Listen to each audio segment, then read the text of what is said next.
wake up and let the weirdness begin. It's the KVJ show to start your morning. Kevin is the host, and his skin pigment is whiter than Casper the Ghost. Virginia sounds like this. Nickname Vicious Beast, so don't get her pissed. It's Jason, called Sugar Spaz, and they love to talk about Bigfoot and stacks. So get ready, here we go. You're listening to 97.9 with the KVJ show. Yeah, here we go, baby. Strap on, because it is Friday here on the KVJ show. Dude, that's Friday, it, baby. It's Friday. We gotta get down on Friday. Yeah. Partying. Yeah. Friday. Yep. Here we go, baby. All right. Weekend is here. We'll be running down all the cool events coming up in just about 30 minutes. Get to that. I know we got a lot of people pretty happy today because they're doubling up paychecks yesterday. That's a cool little thing to do when you head into a weekend. Super cool. Yeah, congratulations to all of our winners for that yesterday.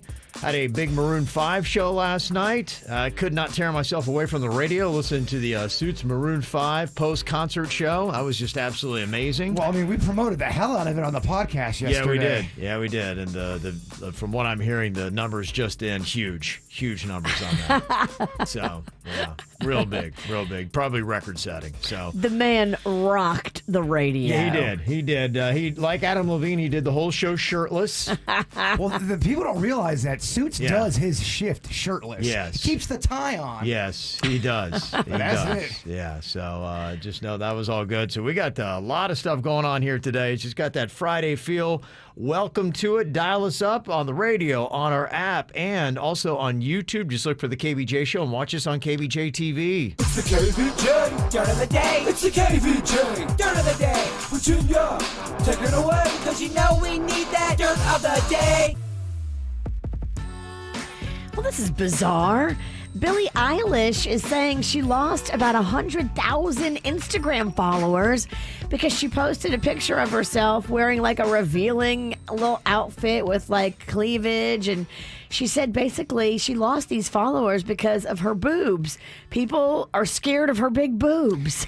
Billy, is what happens when you go on Twitter and you go on social media. I remember I lost a ton of followers the night I was live tweeting The Bachelor. It happens. It's part of the game. If I had to guess, honestly, I think what it is Billie Eilish is one of those artists that I think that people were looking up to because she wasn't playing into the sex appeal, and people with normal bodies that weren't stick figures were looking at Billie Eilish and they were feeling some camaraderie with that. And then when she went with that sexy photo shoot that was about showing off her body and things of that nature, people probably were disappointed that she was kind of my little style icon, and she made me feel better about my body. But she also said, look, the other day, I just decided to wear more of a skimpier top. Yeah. People thought it was a statement, but she said no, it was because it was 500 degrees outside, Right. And she just wanted to stay cool. Yeah, I'm not sure that it was fair, but I think that's probably why. A wise witch once told me, don't read the comments. Yes, and I mean, you know, what's 100,000 Instagram followers? Yeah. What be probably, all right. what probably happened was her management paid for 100,000 followers. They got dropped yesterday, and like, let's make up a story. Oh, you were shamed. Quick, put your boobs out there. Ellen is ramping up for her departure, and here she is going to tell us all about why she started this whole thing. Okay. I wanted to make a show that was really fun for everybody and an escape for an hour a day, whatever was going on in the world. I wanted this to be a happy place. Except for I the wanted employees. everybody here to have fun working here. They did. And I wanted to not take it for granted, to enjoy. But if you would have told me that in 19 years that I would be doing this 19 years later, I never thought it would last this long. I thought it would do well, but, you know, talk shows just don't last that long usually. So I'm, you know, beyond blessed and grateful for it going this long. Remember when she made the comment, 19 years is the year we really wanted to go out. 19 was the right Yeah. Nobody number. picks Magic number. 19. Well, you got out because of... You got canceled. You got canceled. And maybe it wasn't because your behavior was horrible, although I've heard her behavior was horrible, but the people you had around you, it was just like a toxic thing. And the stories of people getting yelled at and screamed at, and oh boy, the opposite of your character you've created. And finally, here, Michael McDonald had the COVID. Did you hear that? No, I did not. I guess he's recovered now. Thank goodness. Definitely one of our favorite singers of all time. And here he is on Jimmy Kimmel, back singing again. Oh, yeah. That's some good funky right there. What do you think? How do you think it sounded? That was great. All right. I thoroughly enjoyed it. He's awesome. So there you go. He's recovered and sounds great. And that's what's going on in your dirt. What are you thinking about? What are you thinking about? What's on your mind? Are you thinking about? What are you thinking about? What you think about today, Jay Bird? Other than it being 2 degrees in the studio, ooh, it's freezing in here. Yesterday I did something I normally don't do. I took a nap, and it was right before our event yesterday that had gotten canceled, unfortunately. I put on the YouTube and put on those thunderstorms, and they are so peaceful. They really do relax you. They get you in a nice peaceful state. And then all of a sudden, I'm awoken by this emergency broadcast system. Jeez. Why do they make those those things that come over the TV that interrupt everything? Yeah. You mean to tell me we haven't come up with a better way to let people know that there's an emergency out there? It's the most startling. Well, that's what it's supposed to be. But to the point where... But they want to startle you because they want to get your attention because there's some imminent danger that could either hurt you or kill you. It does the opposite. In fact, it makes me want to throw something at the TV and not help anybody. I'm that upset that they can't get something a little bit cleaner. See, they would say it's working. Yeah. That's exactly what they want. They want to scare you out of whatever slumber or preoccupation. They'll do it sometimes at, midnight, 1 o'clock in the morning. Yeah, that ain't cool. Well, if a tornado is coming, they want you to know. And I get all that. All I'll say is I've been through a lot of those fake tornado drills, and I haven't had one teen-aid. I have been woken up by them, though.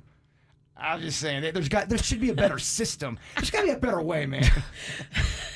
Yeah, I don't know, man. I don't know. Yeah. I think it's a good system, and you're proving its point. Well, You are literally...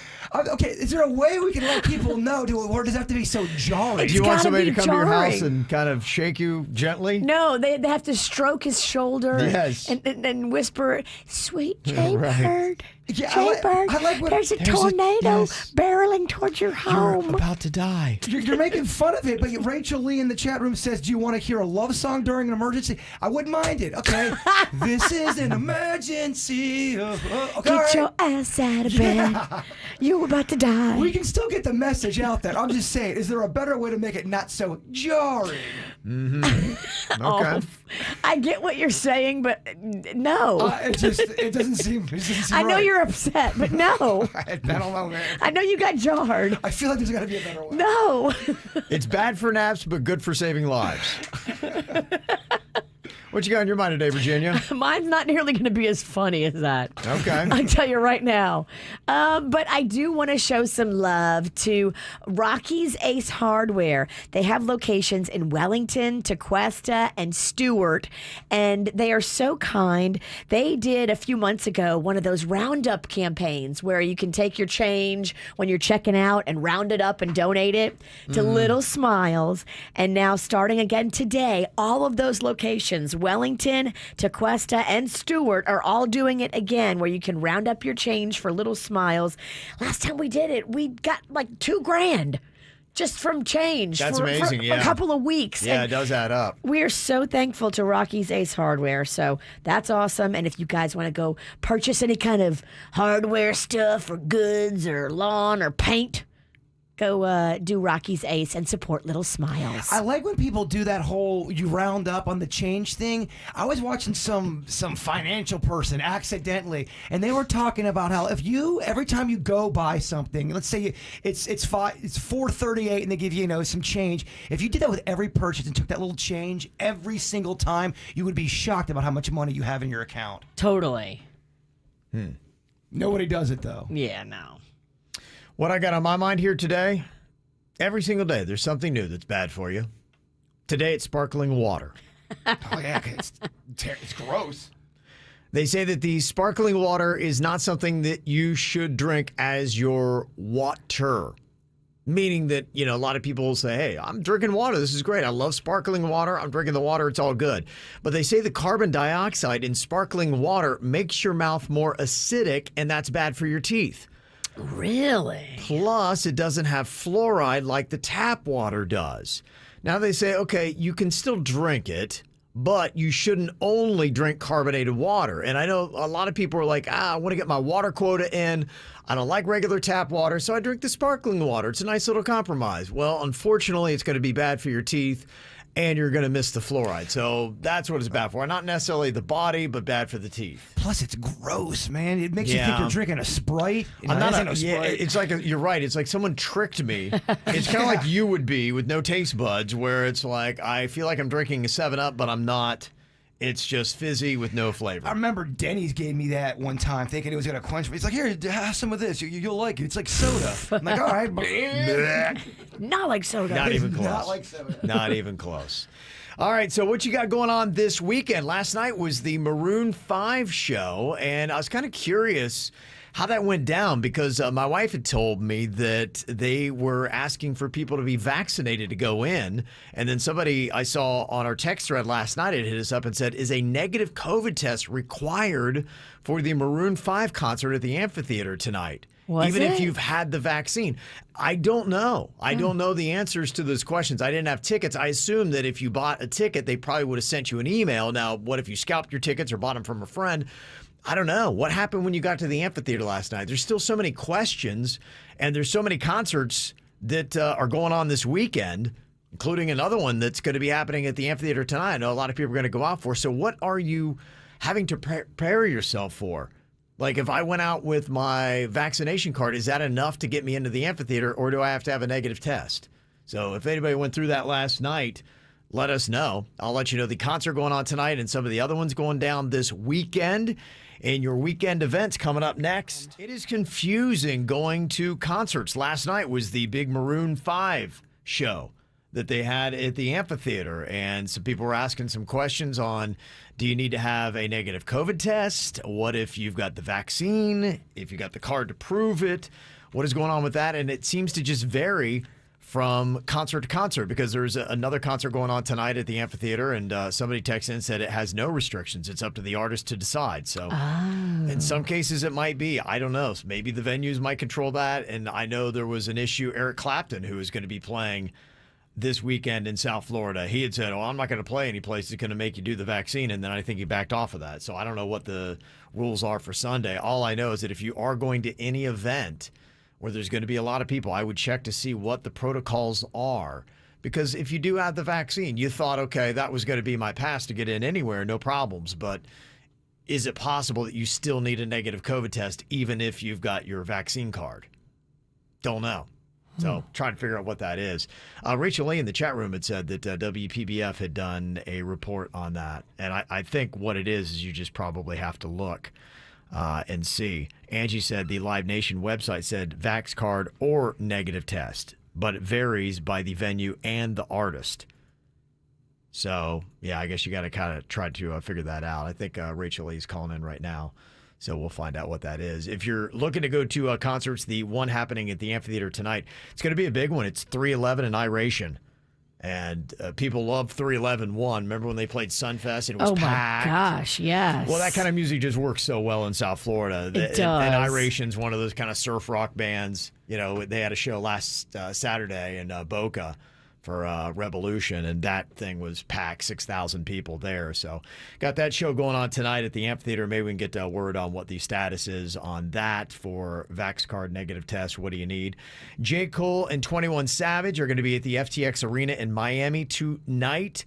Concert-wise, tomorrow, Jake Miller, Miami's very own, going to be playing Revolution Live in Fort Lauderdale. And if you love the old boy band thing, tomorrow, you want to go to the Fontainebleau because you got Joey Fatone, Chris Kirkpatrick from NSYNC, and AJ McLean from the Backstreet Boys. They're going to be doing an afternoon pool party performance, and then they're going to be doing a late night concert at Live. So they'll be there all day long. I wonder what they get paid for that gig because it's 3 of the 5. Right. And if you're a super fan, you probably will still love that. I was wondering how the songs would sound because, at least for NSYNC, so many of them were sung by JC and Justin.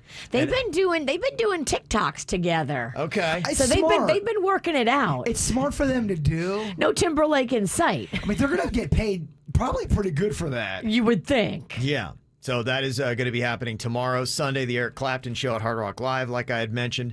A couple other things are going to be going on. The Peach Art Collective is doing their grand opening. It could be a cool event. I think they're doing some free beer and wine tonight. You can cruise through and see where artists are going to be able to go and do some larger projects. You said Peach? It is called The Peach. Yeah, because it's on Georgia Avenue. Free beer and wine. If someone's going to show their peach off, you have that going on. It could. It could. Enough beer and wine. I think the peach comes out. Yeah. I think it does. Accidentally sometimes. I'm sorry. It's Friday, Saturday, and then Sunday afternoon. You have also got La La Land. They're going to be showing that at the Los Olas Oceanside Park tonight. Cool little date night maybe to go out, open air kind of thing if the weather's good. They got the Riverwalk Surf and Sounds Festival tomorrow at Esplanade Park in Fort Lauderdale, and doing something cool at Tarpon River Brewing in Fort Lauderdale. It's called Flamingo Flea, and it's kind of like a flea market with a bunch of other things that are going to be going on. I love all that kind of stuff. Yeah. Here is Rachel from the chat room. You went to Maroon 5 last night at the amphitheater, Rachel? Yes, I did. How was the show? Surprisingly, he was really good. Yeah, I wouldn't. For an hour. I'm surprised you say surprisingly, because honestly, I will give Maroon 5 credit. They are good live. He is a good performer. He sounds good. Looks good. He's keeping it together. Yeah, I don't think anyone... Tons of hits. I don't think anyone questions their talent. No. I think it's just they rub people the wrong way sometimes because they're played all the time. It's just, yeah, you just love their style. I've heard bad reviews on him. Oh, really? Like the first time he did the opening show for the new Hard Rock when they did it for $1 million or whatever. Yeah. He, I heard like he came on in his like pajamas and he was just like walking up and down. And, like it was... They were shocked at how horrible it was, so I was expecting, something like that, but he was really good. The set was for an hour and a half. He sang all his songs, including She Will Be Loved. The crowd was crazy. It was jam-packed, and thank God it did not rain. Yeah, that's good. I saw we were out trying to do Clematis by Night last night, and it started to clear a little after 6 last night. But there was spotty rain showers all over South Florida. So what was the deal with trying to get in the venue with the COVID? What are the protocols they had at the amphitheater last night for Maroon 5? If you had your vaccination card, they have a section before you go in. You flash the card. They just look at the date for your last vaccination, and then they tell you go in, and then you get searched, and then you just use your ticket to go in. If you did not have one, you can pay $40 and get the 15-minute testing done. Wow. And if it is negative, so if it's negative, you go in. If not, bye-bye. Wow. Okay, so they're testing people. Yeah, if you're not vaccinated, it's an extra $40 to go to a concert. Cha-ching! Oh my gosh! Imagine going to the concert and finding out you're positive at the venue. You get tested. I'm sure that happened. Yeah, you paid $40 and then you're not going in. Yep. And surprise, you have COVID. Right. And go home now. What a terrible night. It's a terrible night. It's a lot. Wow. Well, with Dave Chappelle, what he did, he paid for everything, and he had 3 nights of his show in the Hard Rock. And same thing, if you were a band and you got to go in, but everything came out of his pocket. So I personally think that should have happened, but it didn't. So. Yeah. Well, if you're going to ask people. If you were negative, if you were negative at a Dave Chappelle, they tell you, go straight to the box office and collect your cash.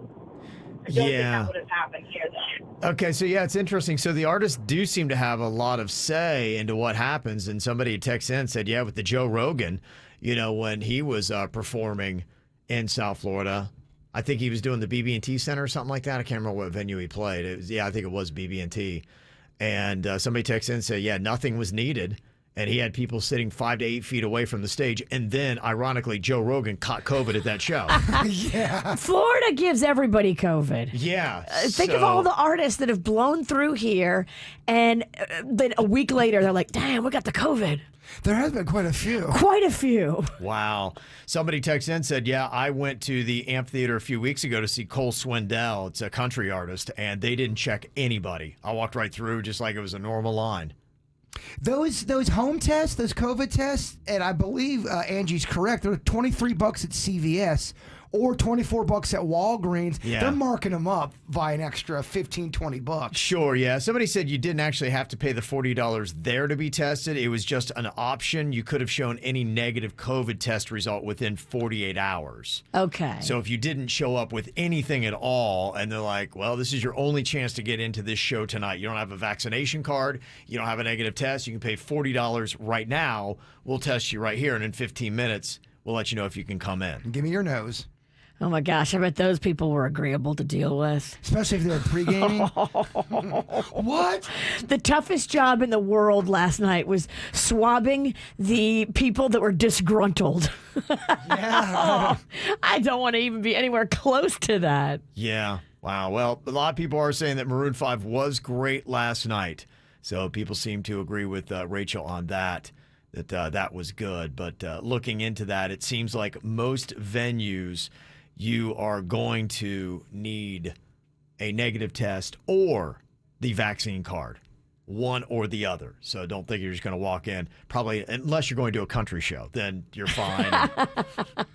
Well, country artists can't get COVID, and neither can their No. fans. They have coughing booths there. All right, come on over here and cough over here. Yeah. Yep. Somebody who works for Live Nation said, yeah, Maroon 5 needed to be fully vaxxed or have a rapid test within 72 hours, and the requirement came from the band. As of October 4th, all Live Nation concerts require you to be fully vaxxed or have a rapid test within 72 hours to let you know with any shows moving forward. And they said, just so you know, the 311 tickets aren't selling. Everybody who bought lawn were upgraded to seats. Seats are starting at $35. So if you did want to go see that show, 311 and Iration, there's apparently a lot of good, affordable tickets that you can go and get. They may even see you in the crowd and wave at you. Yeah, they might.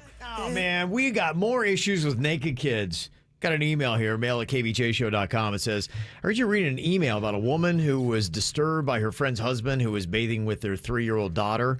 So I was curious what you would think of my neighbors who let their kids play in a baby pool in the front yard here in the acreage.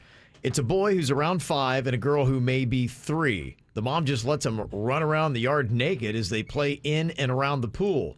Now, this is on a rural road, but that almost makes it more scary for me. One, I'm not sure that kids should ever be alone on a rural road with only light supervision. And two, they should never be naked at any age outside where the public can see them. What is wrong with people? I just see so many things going wrong. Now, I've raised 2 children to adulthood and almost stopped to talk to this young mother after the 3rd time I saw this going on. I'm not sure it would do any good, though, but I also don't know if I could live with myself if anything happened to these kids. Are you doing anything if this is you? This isn't okay, right? Okay, we got a 2 and about a maybe 3 and a 5-year-old boy, girl running around front yard, rural road, rural house. Sounds like redneck country living, man. Yeah, Mind your own business. Rocco, I mean, we don't live in the country. We live in a developed neighborhood, and he sometimes runs around naked, and you can't catch these little squirrely bastards. They're fast. Again, I Yeah. understand that it's out in the front yard and there's kids that are naked and that it's going to catch your eye and it's uncomfortable. I get all that. But again, it's kind of like the same thing from the other email you had about the dad taking the kid to go bathe.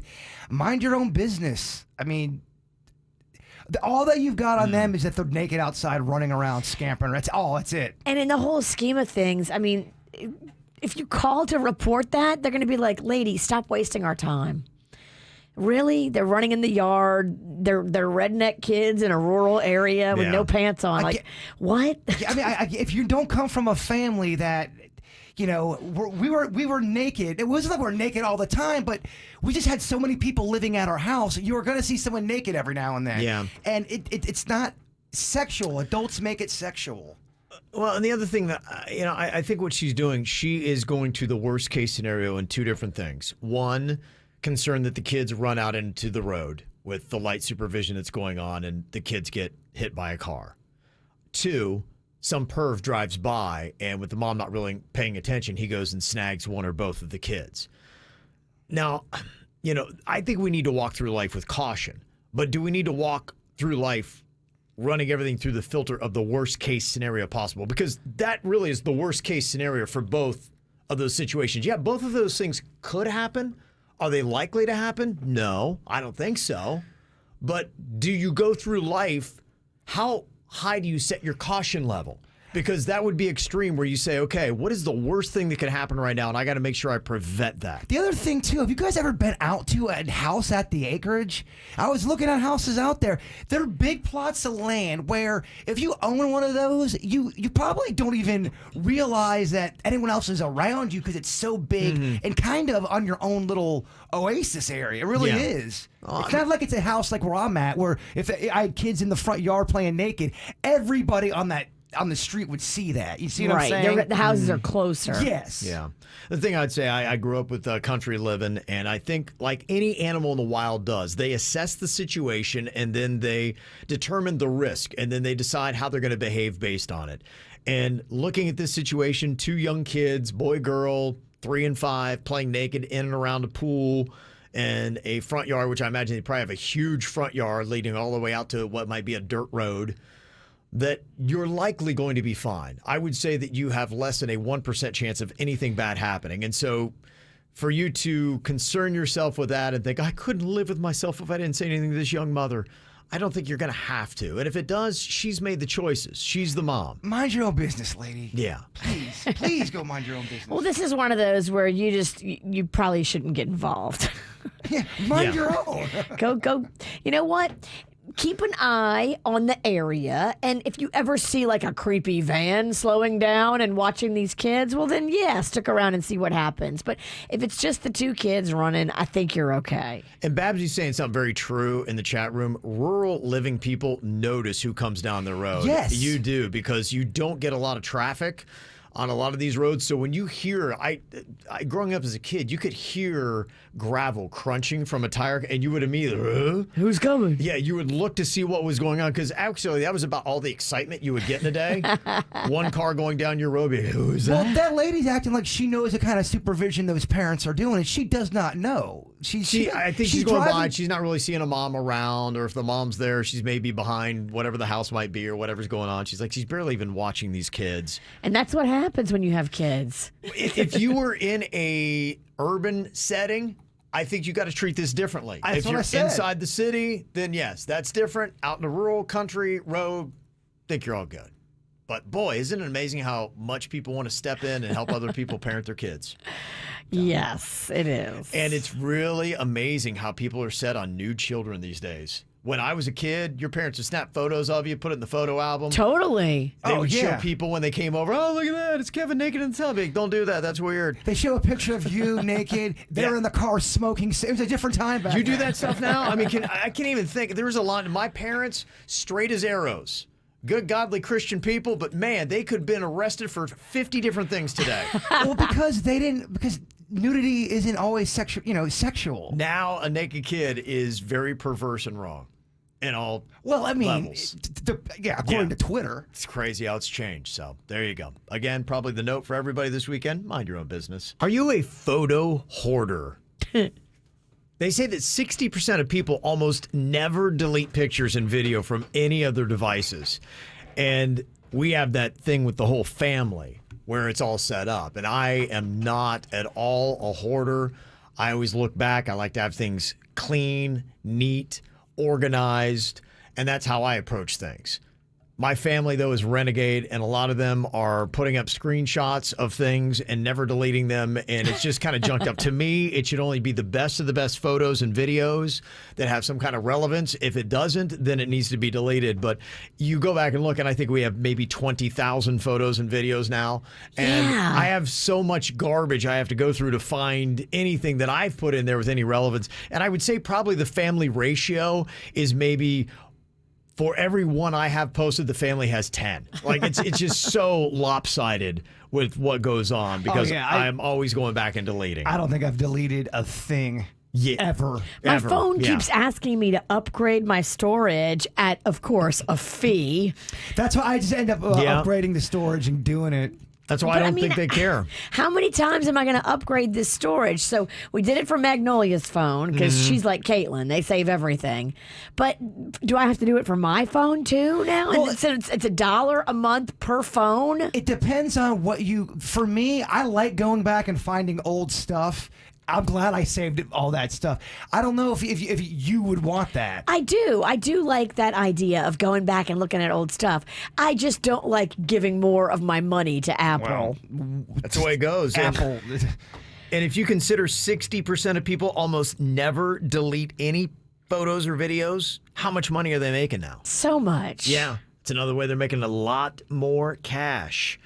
So you're in the minority if you're a person that goes back like me and tries to delete things and keep your cloud clean. I was finding old photos because I was going through, I was trying to throw something up on our social media for like a Throwback Thursday. Yeah. And I found pictures of right when we were getting fired in Miami. Were we sad? It was just kind of funny because Dennys is covered in he's covered in mustard, wearing a diaper. That was a weird Wednesday, right? It was a weird Wednesday. He's taking a picture, and I remember us having a really bad meeting after that show, and Kevin going, I don't know, maybe people don't want to see a guy in a diaper covered in mustard. I don't know. I mean, it just reminded me it was all falling apart. Yeah. But I kind of liked going back to that because I'm happy we're here now. Oh, it's a good thing. Yeah, definitely. Yeah, it's definitely a good thing that we are where we are. And I think people want to see Dennys covered in mustard in a diaper. I know I do. I don't want to speak for everybody, but I mean, I think we should recreate that. That's kind of our brand. Oh, I got the picture. I should post it. Do you have the mustard? I always got the mustard. All right. Dennys, get your diaper. So 60% of people almost never delete pictures and videos from any of their devices, but what about texts and emails? There's a poll that found that 43% of us currently have unread texts we haven't even responded to. 43%. And it is tough because I'll be in a text thread conversation with somebody and then I get yanked into something else. And then it's like I just all of a sudden ghosted them, and I feel bad about that. And then it's something else comes up, and then you forget. I found a text thread. I was going back and forth with an old high school buddy, and he texted me something, and I remember I got into this. I had to go into a meeting, and it's been 6 days, and I haven't gotten back to him. He's goes, well, what did I do? Yeah, I felt bad. Jerry Soma texted me during when I had COVID, and it was a really nice text message, and I never responded, and I realized that like 3 weeks later going through my... It's the worst feeling. Oh, man, I am a jerk. Yeah, I know. Well, people understand when you're fighting the COVID. COVID, bro. Sometimes texting's not top priority. Good point. They say the average is 47 unread text messages. Whoa. And over half of them are from friends and family. So don't feel like you're the only one that's doing it. When it comes to emails, they say 2/3 of us currently have unread emails in our inbox. 2/3. I just don't understand, like a Dennys and some other people I know, they keep the feature on their phone. When I text Dennys and he reads my text message, it shows read and the time he opened it up. But you can turn that feature off. I don't like that feature because if you want to read the text message and not answer that person back, they can tell that you read it and that you're ghosting them. I just hope I don't have that feature on. You don't have that feature on. Yeah. That's terrifying if I do. It's a terrible feature. That was going to ruin my Friday if I did. Well, they know you read it and you're not responding. I do that a lot. What a tool. Yeah, I'm like, I need to think about this. They say that the average person of those who have unread emails have 1,602 of them that are unread. 1,600 unread emails. So when people aren't reading them, they're not reading a lot of them. 32% of people said they have 0 unread emails right now.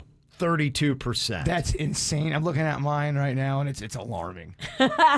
I have 5 unread, and that's only because I've gotten 5 since I started doing the show. I'm going to read those right now because I have to know what it is. I think I've got 3 unread, and one of them's from you, Kevin. It's the prep. Yeah, I've got over. Okay. I just got it. Okay. It's looking like I got over 4,000. Okay. 4,000? I don't know. It goes deep. Oh, my God. Keep in mind, a lot of it's from the sales department. Got a lot of people who are trying to compete for who has the most unread email. Somebody's like, I win 43,319. Somebody else said, oh, no, I've got about 100,000 unread emails. What? It's so many, I just decided not to keep that account anymore, so I started a new one. And then somebody sent us their Yahoo Yahoo account with 190,487 unread emails. I didn't even check my Yahoo. That's going to Yeah, be... that might be the best that I've seen. 190,000. That right now is our current leader. So pretty crazy. All right, let me see some birthdays for today. Got a couple of birthday shout-outs. One to Camelia in San Diego. She got hooked on KVJ 5 years ago and is obsessed. We love that. Cam and the fur babies, Woody, Lily, and Tulip. Also, happy 7th birthday to Alicia from Dad, Mom, and the 3 brothers, Javen, Jade, and Josiah.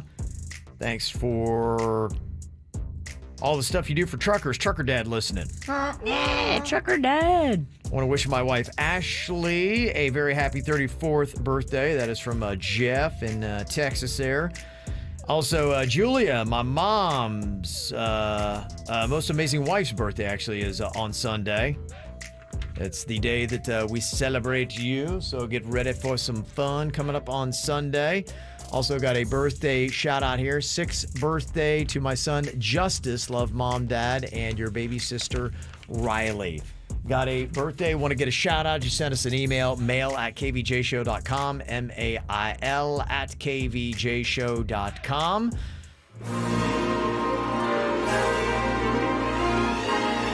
All right, time once again for the No Name Movie Game. Our champion is Virginia, trying to hold on to the belt that we give out to the winner every single week. We'll see if she can do that. She's going to be playing today with Corey from Pembroke Pines. Hello, Corey. Hey, how are you? Great. How are you doing today, Corey? Good. Good. Happy little Friday here. She sounds very spunky and awake. I love it. Oh, yeah. Oh, yeah. Let's do this, trying. Corey. You're gonna get an 8 spot. I feel it. Wow. Okay. I love that confidence. All right.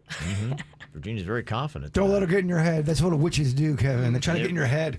Not gonna work for me. It just motivates me, but prove her wrong. Okay, you got 60 seconds on the clock. Virginia's giving you the clues to the movie. She can't use any of the actors' names, character names, or any of the words from the title of the movie. Your 60 seconds begins now. He swings from trees, wears a tiny loincloth. Towards the jungle. No, other one. Older. Think older. Tarzan. Yes. Tarzan. Pass on that one. Ants, cockroaches, fleas. They're all Bugs. what? Bug's life. Yep, you got it. Insects. Pass on that one. We are in it right now. It goes from June till November, and it means that storms are going to happen. It's called what? Hurricane season. Yes, you got it. Pass on that one. Pass on that one. Pass on that one. If chicks dig you, you walk into a club and you're a what? Oh, you're so suave. Every girl wants you. You're a what? Oh, ladies' man. Yes, you got it. She's got long hair. It's an animated Disney movie. She's got red long hair. It's Tangled. Rapunzel. the other one. She's not strong. She's fearless. She's. Brave. Oh, that's at the end. I don't know. Did she get brave? It's going to be close. Susan's saying yes. That's a 5 spot then. I heard the buzzer as I was saying brave. Okay, that's going to count. Good job. All right, we got 5. All right. Okay, nice job there, Corey. Very nice, Corey. Yeah. All right, I got Laura here from Wellington. Hello, Laura. Hi, good morning. Happy Friday. Happy Friday. All right, we got to connect and get through this. We've got to beat or tie 5 to stay in this, okay? Okay, we can do this. Yeah, we definitely can. 60 seconds on the clock in the No Name Movie Game. Our time begins now. Okay, it's not pass. Okay, you hack away with it through brush. It's a sword knife kind of thing. Oh, God. Ice pick. No, it's a sword kind of thing. You hack away at brush. You hack people with it too. Pass. Oh, God. I Okay, know it.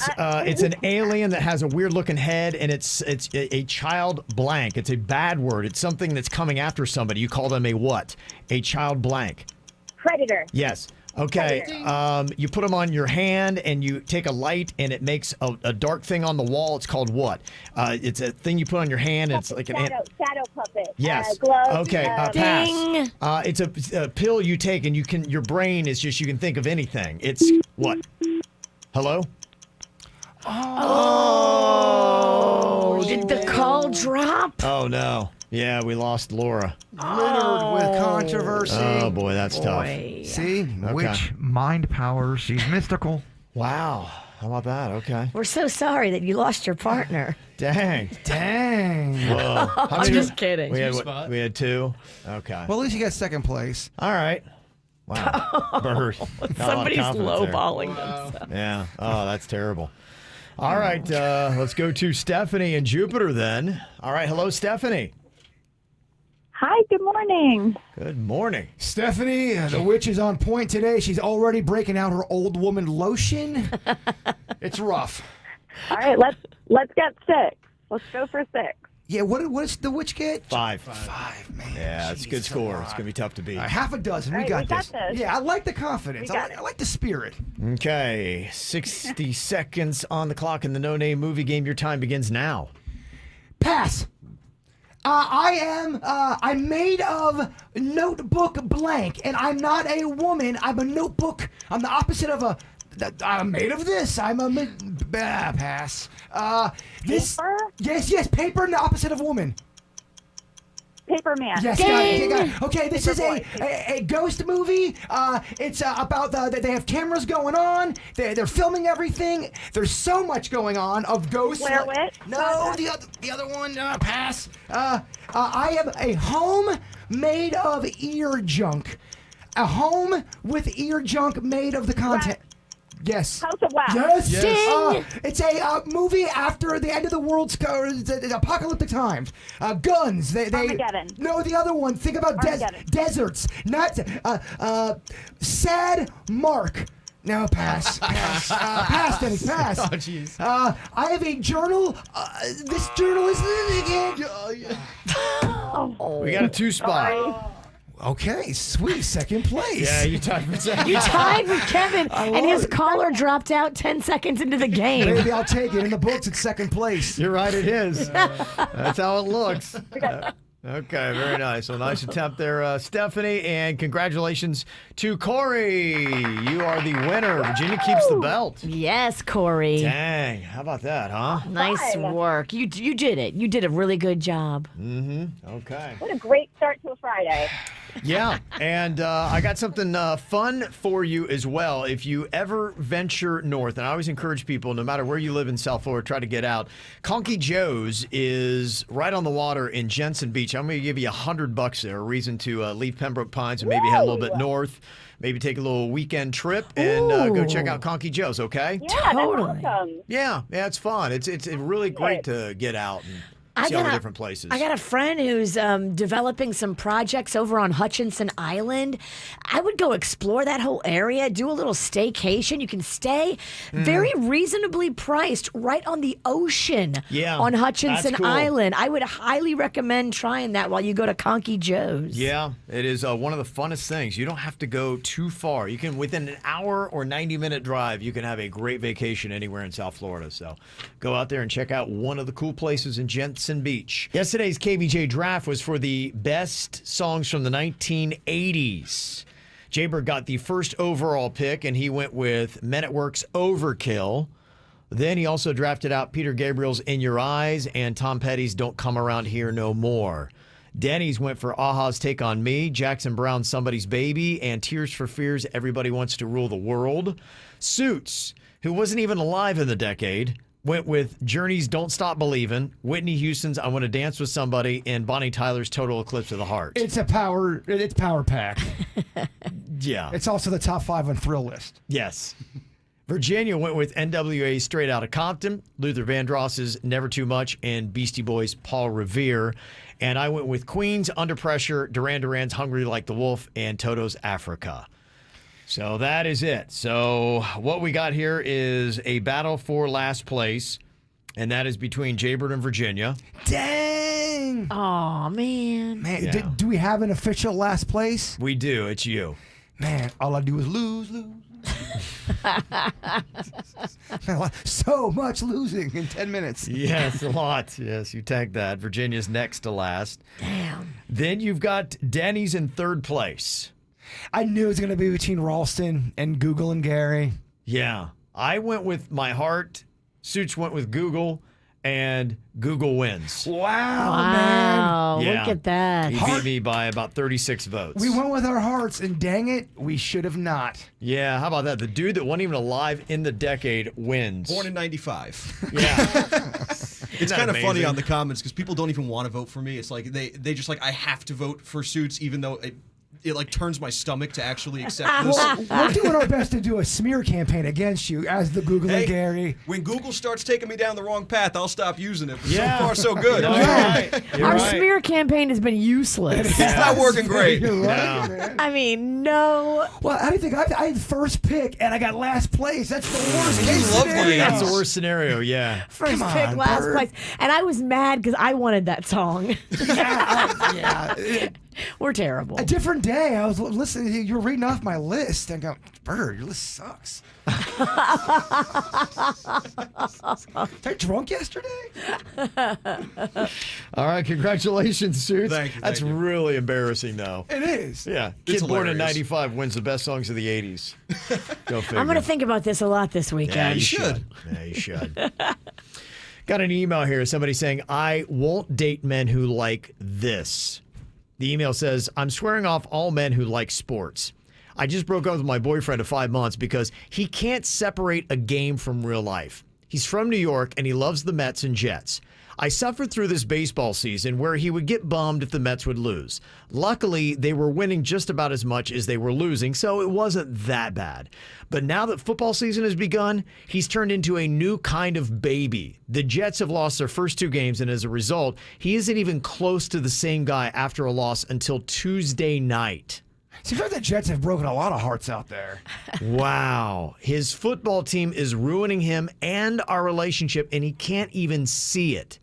He says that I don't get it, and that a good girlfriend would be sympathetic to his loss. His loss? He didn't play. His mom didn't die. The players who actually played don't even look as bummed out as he is. I told him I just couldn't do it, and he needed to find a girlfriend that got him. On the way out, he asked if it was cool if we still just hooked up on weekends. On second thought, maybe I need to stop dating guys from New York, too.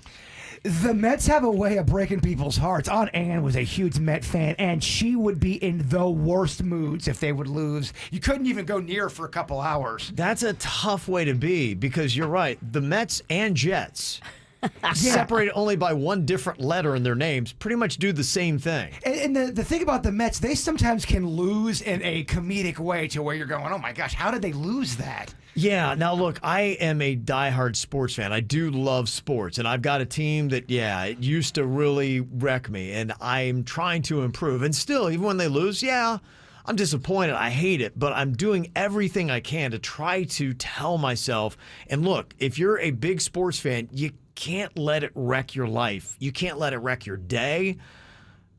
You got to say, hey, look, I mean, it is a game. It is what it is. And there's so many teams out there.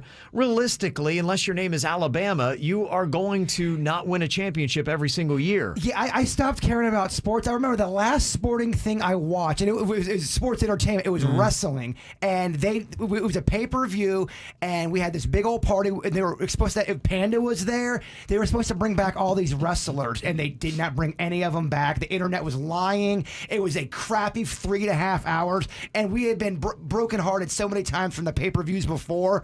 I stopped caring about any kind of sports of any sorts because of that moment. Ruined you, huh? Yeah. Yeah. But we do need to quantify the levels of disappointment that we have for different things. You're right. You gotta have a heart-to-heart and talk to yourself. I had to have my own personal intervention after the Florida Gators wrecked my Buckeyes in a national championship game, and I was down and out for like this guy, several days, if not several weeks, and maybe even arguably several years, until I finally said, what are you doing? Yes, it was a massive disappointment. I would have loved to have seen them win, but ultimately it didn't affect my life. It didn't change anything. Right. The only thing that can happen is that you can internalize a loss and you change your life. Yes. And you make it crappy for you Right. and the people around you that love you. It's not worth it. It really is not worth it. Don't bring yourself any more sorrow, grief, anger, whatever it might be. Just say, they lost. Oh, well, you had no effect on this. I know you think because you wore this dirty, lucky jersey you haven't washed in 20 years, that's the reason why your team is winning or losing. It's not. It has nothing to do with you. Have no effect on this game whatsoever. If you're not wearing the actual jersey and a helmet and are on the field and are the quarterback, you have no effect on this game. Okay, what are your thoughts on about something like at this level where you are in a game like a men's softball league? I was in one of those, and I'll never do it again. I thought it was going to be all fun. This is going to be a fun. No, and half the team took it so seriously. They were. Panda was on that team. He got yelled at because he made an error. A ball went through his legs, and he got screamed at on the field. By the other players? No, by the team captain, the pitcher. He threw the ball. The ball was hit to Panda. It went through his legs. We lost the game, and this guy was so mad. He was yelling at Panda. Are you still friends with that guy? He was old. I wasn't friends with him, really. He was the captain of the team, and I was on there, and it was so intense, and they were taking it so seriously. But honestly, get it together, Panda. Get it together, Panda. We're going to win the championship. Come on, Panda. This guy was so mad. It was pretty funny to watch, actually. And this is adults? Oh, this guy was in his late 50s yelling at Panda. Yeah. Wow. Oh, yeah. Some of them get crazy. And you got to keep in mind, I mean, it still is an escape. It really, your whole life should not, and your happiness, lie on whether or not you win a silly game or your team wins a silly game. Because ultimately, you got to keep it all in perspective. With everything in life that can go wrong and what you should be disappointed with, it should not be about sports. That's why I can't play video games sometimes, especially against Dennys. Dennys is so good at video games. I get that rage quit where he just keeps... I know. I'll be up by 30 points with 1 minute left in a basketball game, and he'll make a 40-point shot that doesn't even exist in basketball and beat me with 1 second to go. Some people need to do that. I'm the same way. I stepped away from video games in college because of that. I'm too competitive. I realized this is going to give me a lot more grief than it is joy.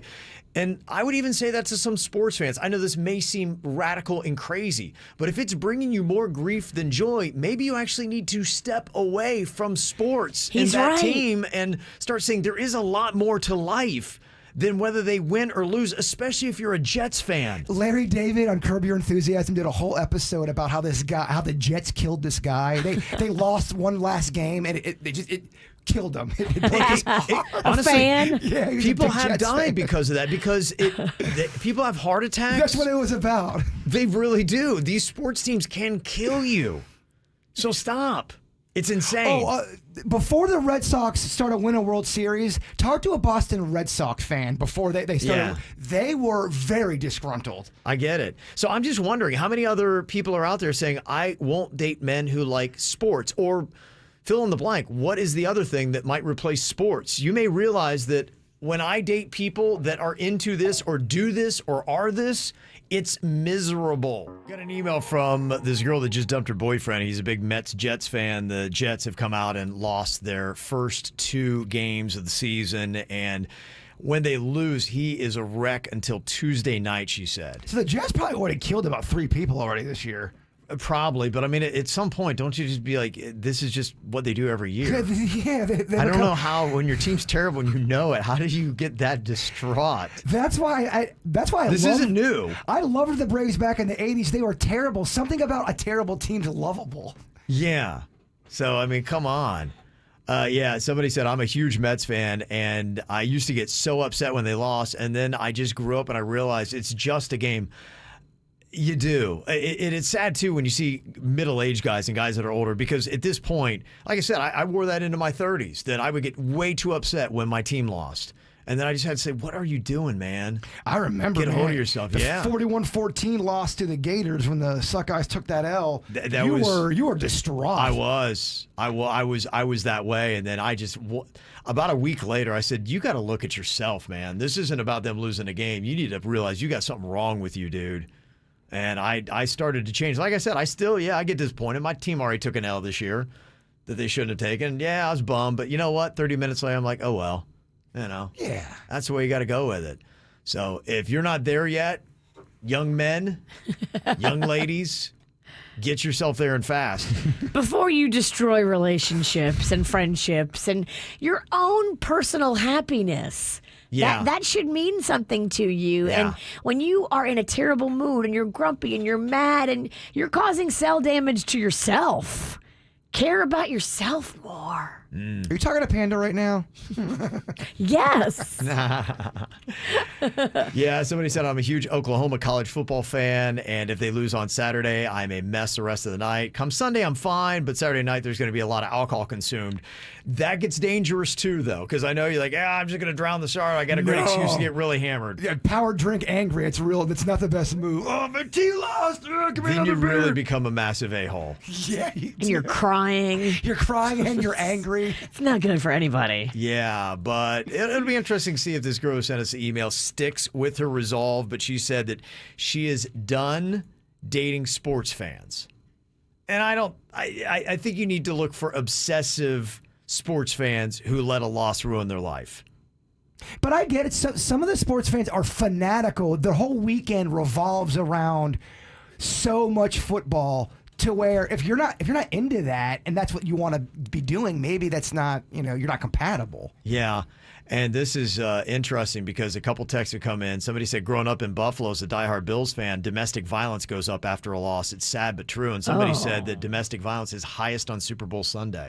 Oh, my gosh. That's the kind of stuff we're talking about. That's where it's like you need to get a hold of yourself. There's no excuse for that. Your team taking an L is never an excuse to do anything that horrific. Yeah, I mean, that's to the extreme. Yeah. Your And depressing stat of the day. yeah, you got to check yourself. It is to convince these people who are too obsessed with sports and let the L's ruin their life. Don't do it. Let me see. Some of the people that they said, I am never dating again. Somebody said, I will never date a fisherman again. Wonder why. Wonder if it's because they spend too much time out fishing or because they stink. It's probably the stinking part. Somebody said, I won't date somebody who smokes. I think a lot of people probably come to that. Yeah, that's very intrusive. Yeah. Mm-hmm. Somebody said, I won't date clean shaven guys. I need facial hair. Oh. Okay. Somebody said, I won't date a man that doesn't have friends or a hobby outside of our relationship. Thank you. That's good because you probably have been in a situation where someone's not busy enough. You can't have somebody who their world just is you and revolves around you and there's nothing else going on. It's a major turnoff. Major turn It's funny you off. bring that up. There's a Twilight Zone episode about that. You guys would probably not actually enjoy. Thanks for bringing it up. Yeah. This is Lovey here from Fort Lauderdale. You can relate to somebody who gets a little too crazy about a Jets loss. What happened with you, Lovey? Hello, Lovey. It's Louie. Oh, Louie. Oh, it looks like Lovey. I'm like, sure I've never you're- heard of Lovey. I'm sure you're lovable. Yes, Lovey. I'm like, what an interesting, I'm lovely adorable. name. I'm adorable, he said. Let's just stick with Lovey then. Lovey Louie. Hey, Lovey bud. Louie. There you go. What's on your mind, Lovey? Yeah. Okay. Yeah. You dated a guy that was a Jets fan? Yeah, and he would throw stuff around and break stuff and freak out when they lost, and I just couldn't take it. Yeah, that's not fun. No, Yeah. that is not fun for anybody. Dude, get it together. Yeah. Not at all. You found an awesome husband now though. Yeah, he's awesome, and if the team loses, he's like, whatever. Yeah. Next. Yeah. Good. No, you're right. Yeah. I think you just got to find a mature sports fan. It's okay to like sports. Oh, Nothing yeah. wrong with it. You just got to compartmentalize a loss the right way. Somebody else texted in and said, you know what is ridiculous is my husband loses his marbles about fantasy football. He's on 4 fantasy teams, and when he takes it on the chin, he's mopey for a week. And it's fantasy football. A week? A week. exhausting. He's down and out when his fantasy team loses. Well- That is, and wouldn't you think that if you were married to somebody like this, you would hate when a football season or whatever the sports season is comes up? You'd be like, oh man, this is going to be 3 or 4 months of misery. You're right. You love summer, and then you're like, here comes fall. Yeah. So it's interesting. And I'm getting a lot of text messages from people saying, I will not date sports fans for this very reason. Make yourself undateable, people. Interesting. Let me see. We got some Feel Good Fridays as well that they're coming in here. People with a nice little positive here. including one. I love to see these the day after we do a double your paycheck. It says, I want to thank the KVJ show for being awesome. I receive my check from winning on the Cash Code app this week. Nice. Okay, that was another contest that we did right before the double your paycheck. Woohoo. And it's kind of nice when that check comes in. We're just throwing cash at you. Yeah, we are. Why don't you grab some? Because it's free. Yeah. More money we're going to be doing coming up on Tuesday, but you can sign up now at WRMF.com or on our app. Go in there and put your name in so that you can start winning with us next week. Another Feel Good Friday says, my boyfriend and I went on vacation this past week to Portland and San Francisco, and then he proposed to me in the Redwoods. Oh, that's beautiful. That is a nice little trip. The Beautiful Redwoods, cities. nice. Yeah. Another Feel Good Friday. The insurance company approved my surgery. I'm having October 4th. Let's kick some more endometriosis ass. Good for you. Yeah. What's that one again? That is a vaginal thing. Oh. Yeah, you don't get it. Okay. We're just kind of basically redoing the Like the how we tunnel. learned the other day that I don't have a prostate. Yeah. You can't get endometriosis. Is it basically just like a tunnel makeover?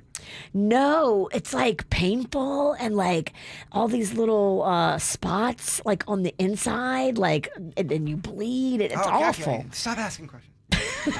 Yeah, you want to know. That could be. Endometriosis sucks. It doesn't sound like a fun thing. Yeah.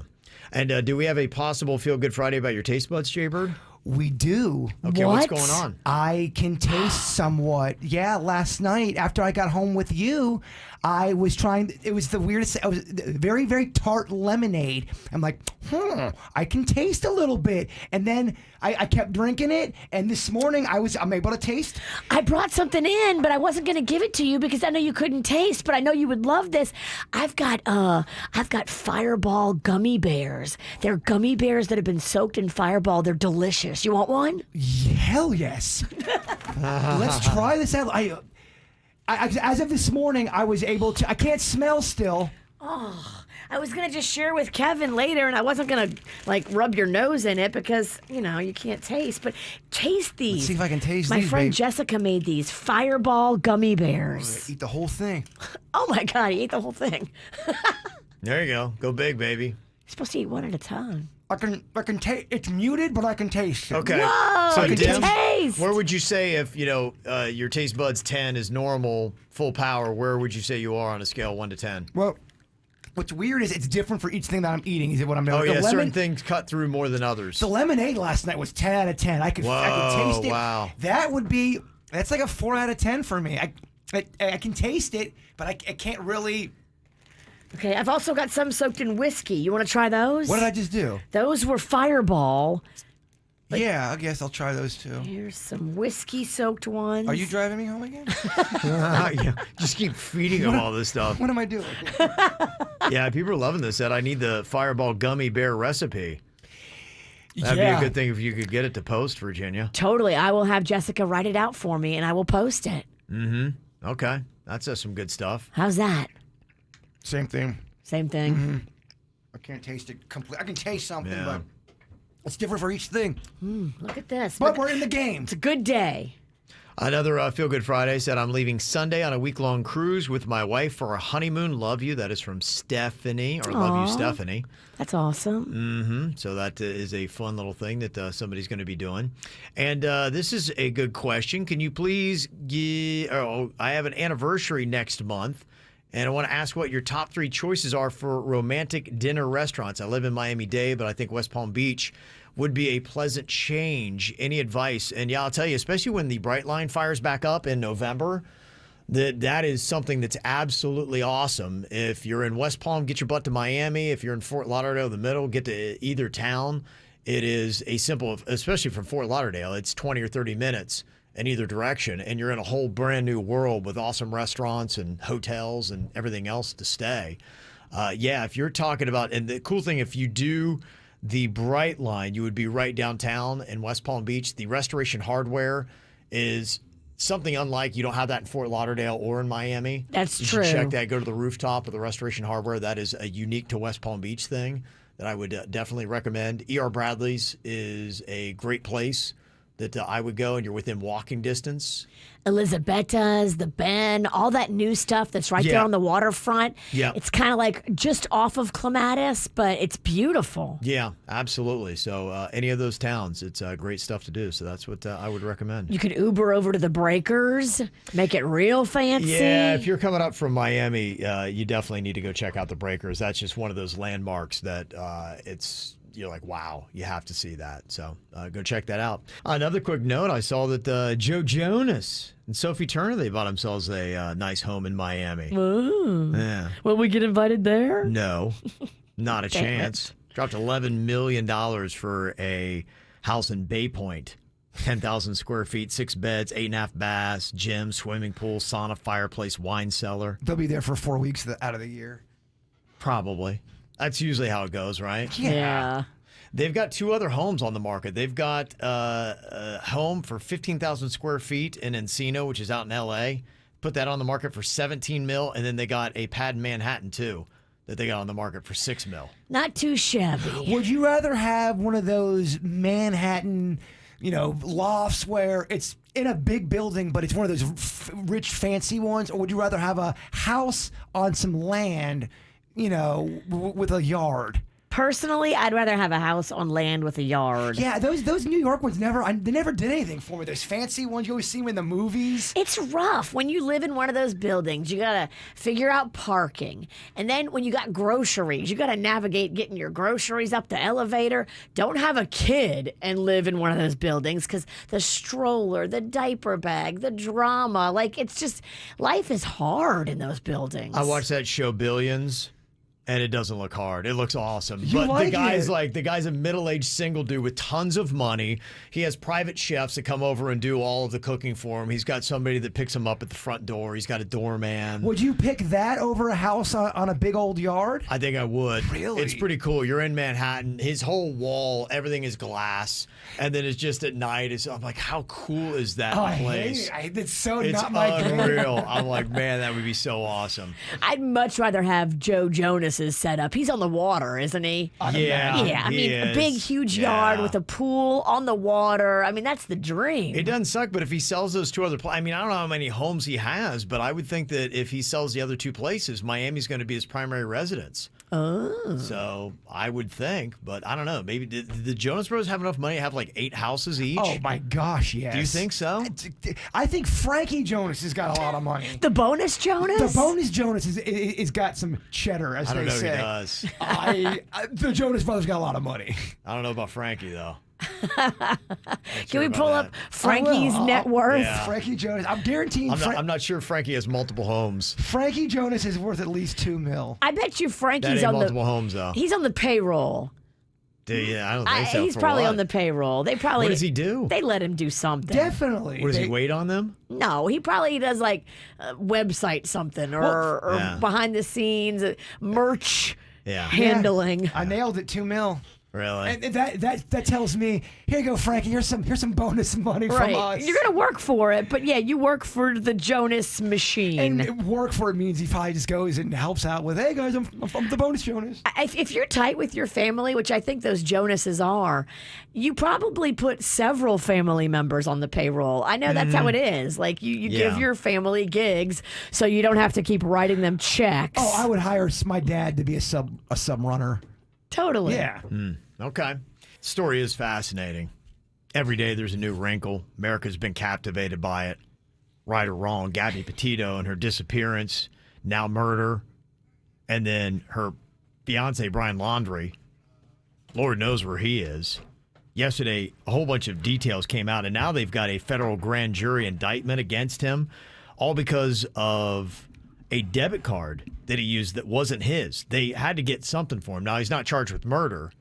They're not there. But when they were looking for him, if they would have found him out in that nature preserve that he's wandered out into, apparently, they couldn't do anything except be like, hey, man, we're looking for you. We got to question you. Yeah, now they can bring him in. They couldn't until this federal grand jury stepped in. Now, did got he this use her indictment. card after she was dead? Is that what they happened? haven't said who it is. He used this card, I assume it's probably hers, but I don't know. He used the card and its PIN for more than $1,000 in charges from August 30th to September 1st. And yeah, like I said, we don't know whose it is. So he's only a person of interest still in his fiance's murder, but everything's just weird. And yesterday we got more details. Even came in from Brian Laundrie's neighbors who say that he and his parents went on a 3-day camping trip together the weekend Gabby was reported missing. They go camping. TikTok's been on this.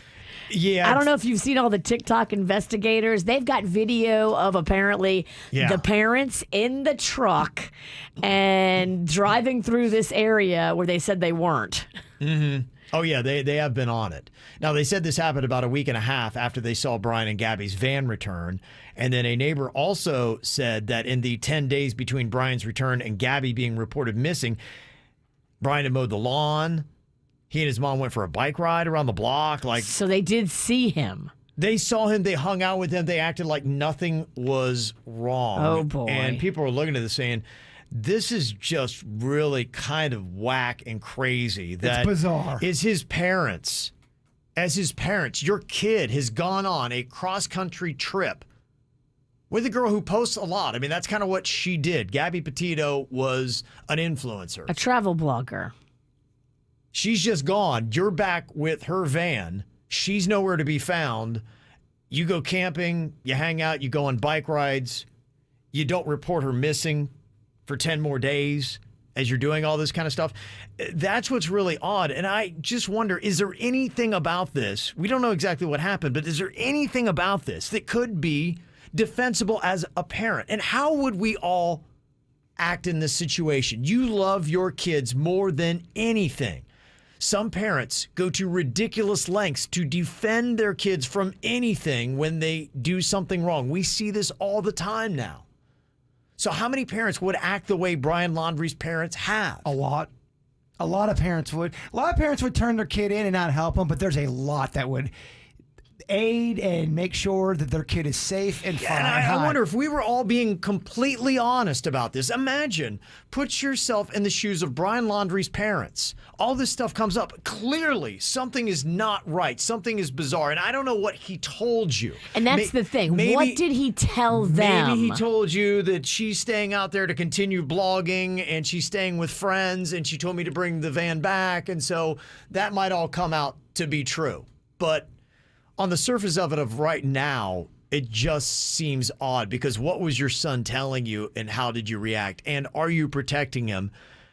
And if you are, how many other parents would do that if you know your kid has done something that could be extremely wrong and reprehensible? It all depends, I think, on the type of crime, and I'm just being completely honest. There's some crimes, I don't care who you are, I wouldn't be able to hide you. I wouldn't be able to defend you. I wouldn't be, if there's any kind of sexual assault attached to it, I can never, ever, even if it was my father, I wouldn't be able to hide that person. I think all I would do is I say, look, I will get you the best defense possible, but you need to own up to this and you need to go through the justice system. And this needs to be a part of your life that you learn from, you move on from, and you accept the consequences of. It's funny that you bring up the best defense because TikTok yesterday noticed that his parents were in Orlando.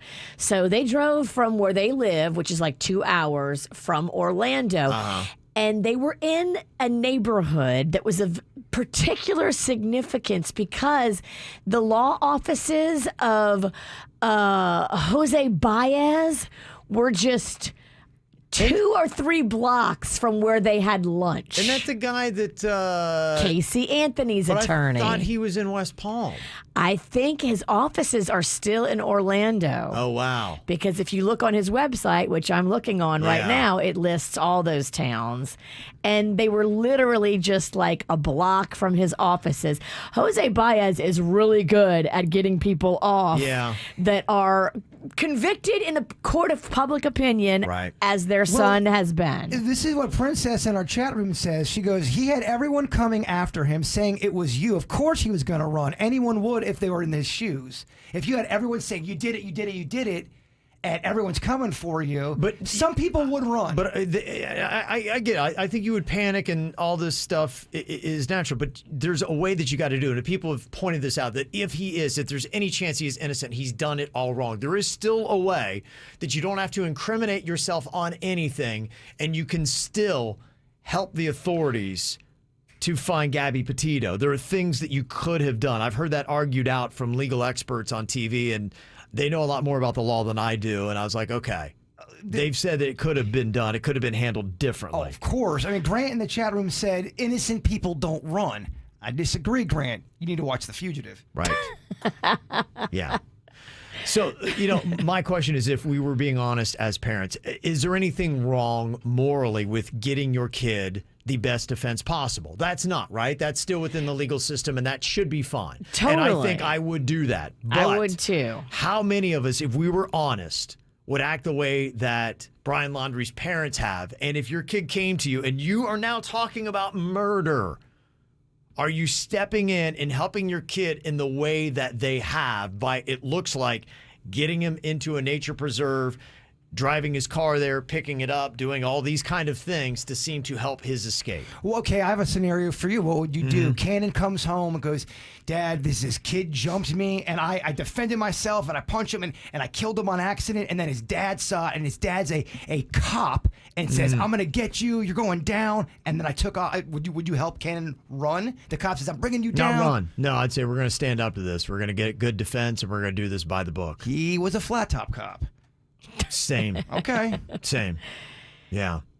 I mean, that's how I would handle it. You go and you get Jose Baez. Sure. And you go and you get him the best defense possible, but they are acting like guilty people that are hiding something. They are. And I just wondered, what percentage of parent are we talking about that would do just what Brian Laundrie's parents appear to have done? Now his parents are putting themselves in the crosshairs of being at least aiding and abetting in something. Yeah. I would draw the line at that. If you've done something, Magnolia or Rocco, okay, I'll help you get the best defense, but I'm not going to aid and abet, and I'm not going to help you run away from this. It's very possible that there will be charges against his parents when this whole thing is flushed out. Does it change you? Does it change your opinion if it's a different kind of crime? We're talking about the worst kind of crime. We're talking murder. But let's say it's bank robbery. It's Rocco. He's on the run. You have a chance to get him some food. Give him a chance to be free. You will start adding more and more parents as the level of crime goes down. If you haven't necessarily hurt someone else, murder, sexual assault, things like that.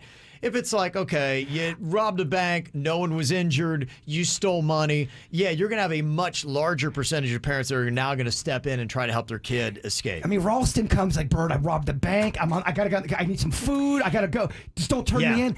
And what's the level of assistance? I still think robbing a bank is horrifying because I think about the bank tellers. And if you talk to a bank teller who's ever been robbed, they got PTSD from that. That ain't cool. I'm sorry, Rocco. I'm turning you in. Okay. It's just kind of interesting how every set of parents, and maybe you already know in your heart of hearts, but if you dug deep, how would you really act if your kid came home like Brian Laundrie did? Would you do what his parents have done? We got Jennifer on here from West Palm Beach. Yes, you had a comment, Jennifer. What do you want to say? Yes, hi, how are you guys? First of all, I want to extend my prayers to Gabby's family because this is horrible. And Absolutely. I truly feel if I'm being honest, and I'm going to be brutally honest here, and I think any parent that says contrary to this is actually lying until you're in that situation. What he did was horrible, irreversible, definitely deserves to be punished to the fullest. I agree with that.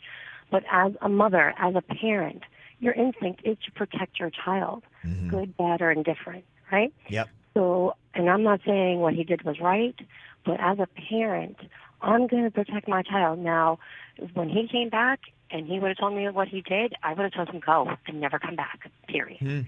As a parent, I would feel horrible. I'd feel guilt-ridden that my son did this to somebody.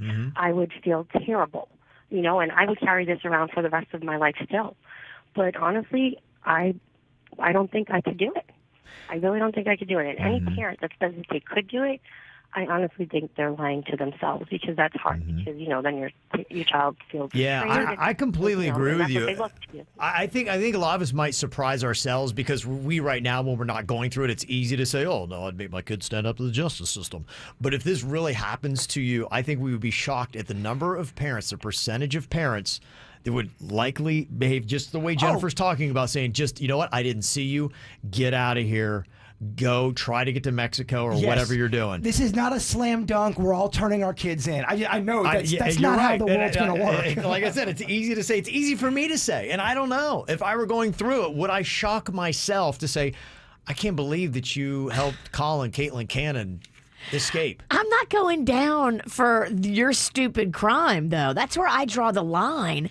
And yes, I'm a mother and I love my children, but I also have clarity enough to see in this predicament that by helping them escape and being a part of that, I've now implicated myself and I could do jail time. Yeah. And this bitch ain't going out like that. Rocco stole 30 different cars in 30 different states. They all want them. He didn't hurt anybody, just stealing cars.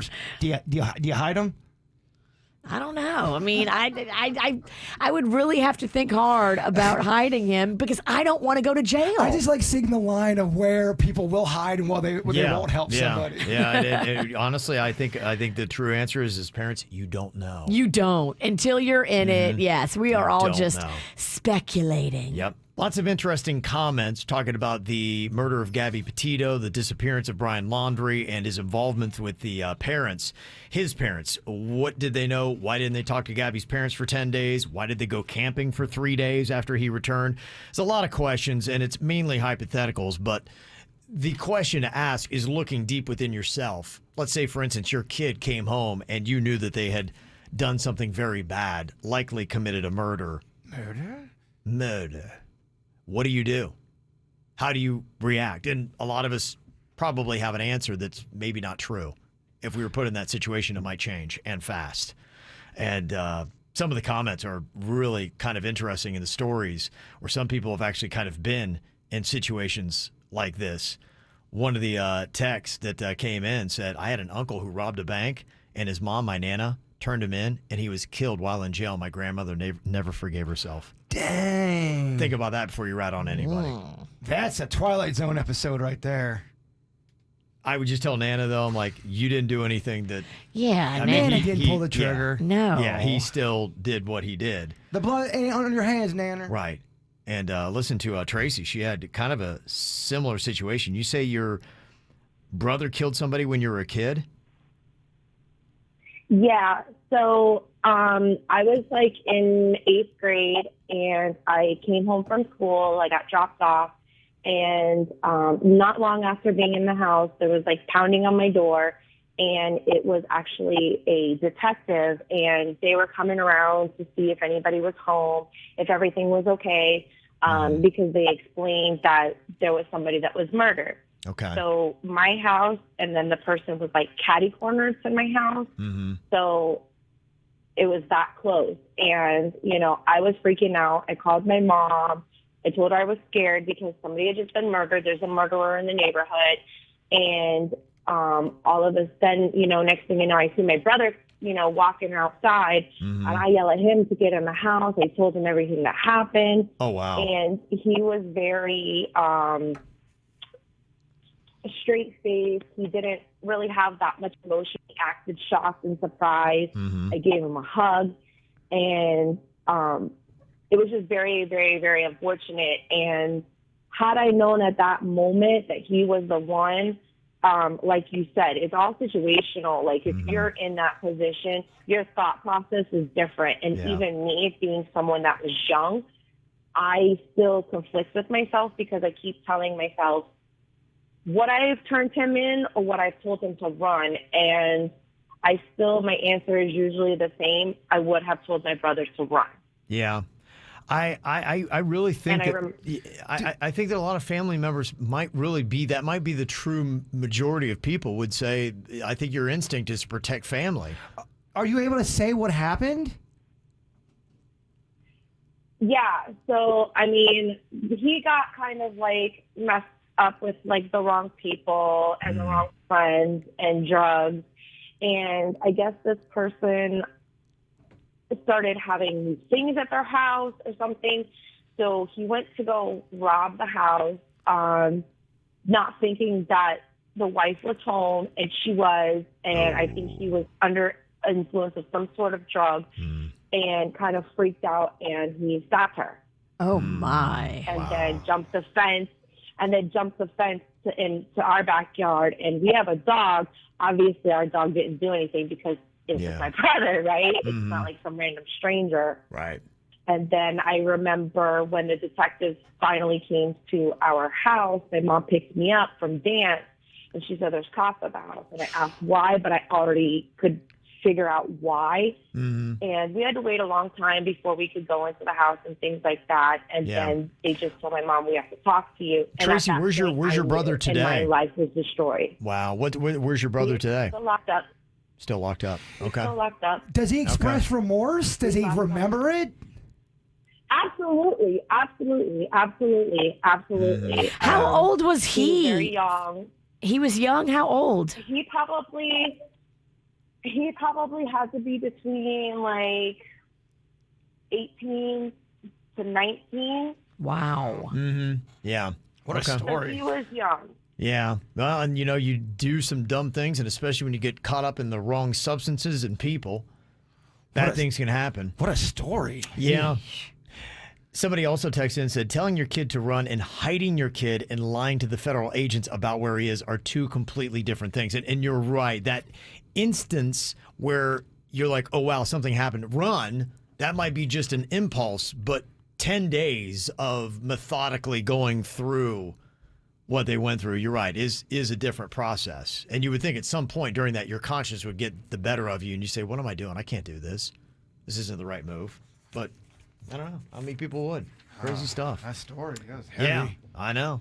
Fascinating stories. I could tell you, Jaybird loved all the details. She's going with all these. I needed to know what he did. Yes. We know you love murder. I do not love murder. But I do. He's like, finally, a murder call I can sink my teeth into. It quenched his thirst. It did, but he wanted more. There's got to be more. I'm not the only one that wanted the details. I've got to know. So weird. All right, we got stoners, and I don't know how long they can stand on the line here, so we got to get to them. You know what we got to do. We don't want them freaking. Yeah, come on. And he knows when you're high. He's producer Dennys, and he's one hell of a guy. Oh, yes, he is. Okay. Actually missed one last week, which is a rarity here. Can he get back on and bat 1,000? He looks so stressed. We'll see. Poor guy. He said he forgot to wear his deodorant today, so he's going to be stinking through his... Yeah. Bad day for this because he sweats on this one. We're going to start off here with Jess in Jupiter. Hello, Jess. Hey, guys. Good morning. Good morning. All right, Denny's going to try to determine if you are high or not.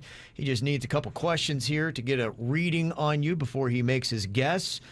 What questions you got, Denny's? Okay.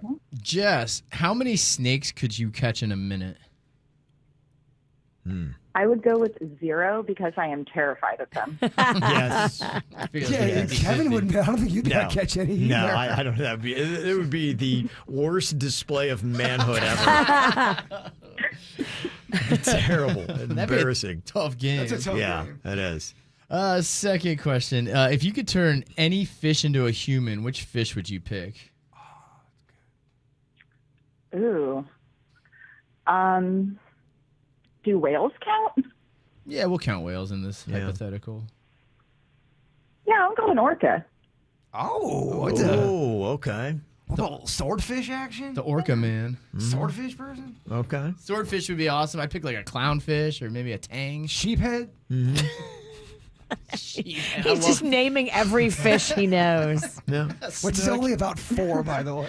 Guppy. Final question. If carpet became lava, how difficult would your life become? Oh, man. Well, I have carpet at my office underneath where I sit at reception, so I feel like going to work would be super problematic. Yeah. The floor is lava come to life. Gotta probably work from home. Yeah. That is going to be rough. All right, Denny's, what are you thinking here about Jess? So her initial response when we first got her on, she sounded high, but I mean, geez. She didn't answer the lava question like I expect her to answer it differently. Yeah, I did too. But is she trying to sound sober? Gosh, everyone, and it's in my head. Everybody is Yeah. now. This has become a badge of honor amongst the pot community if they can trick you. It's the I believe worst. too, if you do take a loss on any round, it'll be the first time ever you've done back-to-back weeks. Oh, for a God. loss. Yeah. And I forgot deodorant. Gosh. That's not gonna look good on your Wikipedia. All And I terrible. would hate to do that to you, Dennys. All terrible. High or not? I think I'm going to go with my initial thought. Okay. I think she's high. This is big draw. Oh, God. Jess, are you high? I am. He got it. Oh, Danny. gosh. What a superpower this guy has. Isn't that unbelievable? Need some water? Wow. Thank you. That's amazing. Whoa. Okay. Impressive. Well, thank you very much, Jess. You would have gotten me. That's crazy. Oh, I feel better. Yeah, now. man, absolutely. This has been great. Love you guys. Thank you so much. Oh, we Okay. love Gonna you. go back to her bong. Let's get nice people calling in for this bit. We do. All of them I want to party with. Every one of them. Every one of them. I can't say something the same about the No Name Movie game. No, you're right. It's been contentious lately. This is a game where everybody's cool. It is. Hashtag be cool. Come to life. Okay, what about Jessica here from Fort Pierce? Producer Dennys knows when you're high. He's back on track. Got another one right. Hello, Jessica. Hey, guys. I want to party with you so bad. Well, let's make it happen, Captain. Yes. It's Friday, girl. Okay. Let's do this thing. All right, let's see if Dennys can get a reading on this one. All right, what you got for Jessica? Jessica, do you think you could swim faster than a beaver? Yes. Because they clock in about 5 miles per hour. There's no way. I don't think anybody on the show could do that. All right. Well, They do what? they're about 5 miles per hour. I looked it up earlier. Oh, really? That's a fast swimmer. That's a fast. Fast. They got that big tail. Swimmer. Swim faster. No, I can't. I thought you said smoke faster. I would love to see that, by the way. If you find a weed smoking beaver, you must bring him here. He'd be like, He's dang. with the lottery. Yeah. Oh, man. He's our new leader. Okay. That's my You said mascot. smoke faster. Okay. How would he smoke? He doesn't have lips. Yeah, you're right. Oh, Jessica's bringing up some great points. She's blowing my mind. Yes. Every beaver I've seen has lips. No. Jeez. You knew it was coming. You Jeez. knew it was coming. You can't get by with the beaver question and not have something. I thought maybe it would go by. I'm like, wow, that's impressive. Nah. Of course not. Let's see. Second question. What type of bread do you think would make the best shoes? The best shoes. My mother-in-law's, because it's usually pretty hard. Okay. Oh, jeez. I love the dig. That is a dig. That is. And right answer, sourdough, isn't it? Sourdough all the way. Imagine walking around with sourdough. Yeah. He does like No. this flaxseed stuff. It's like hard as a rock. Yeah, flaxseed or maybe like a super pumpernickel. Yeah, there's some breads that get really, really hard, man. That But the sourdough grain. is soft on the inside. Yeah. It's got the crust on the outside. I left a loaf of that Walmart bread, and I'm not kidding you. I could have boated in that thing. It was very, very secure. Canoe. Prove it. Okay. All right. You need another one here? Yeah, I feel like the sourdough is because it's so much more comfortable. I'm more for fashion too. You know, I was gonna say sourdough, but then I thought of my mother-in-law's bread. Yeah, she wants to That's get her better. dig. Yeah, that's a good move. It's a good move. Final question here. What would it sound like if you were a ghost being tickled?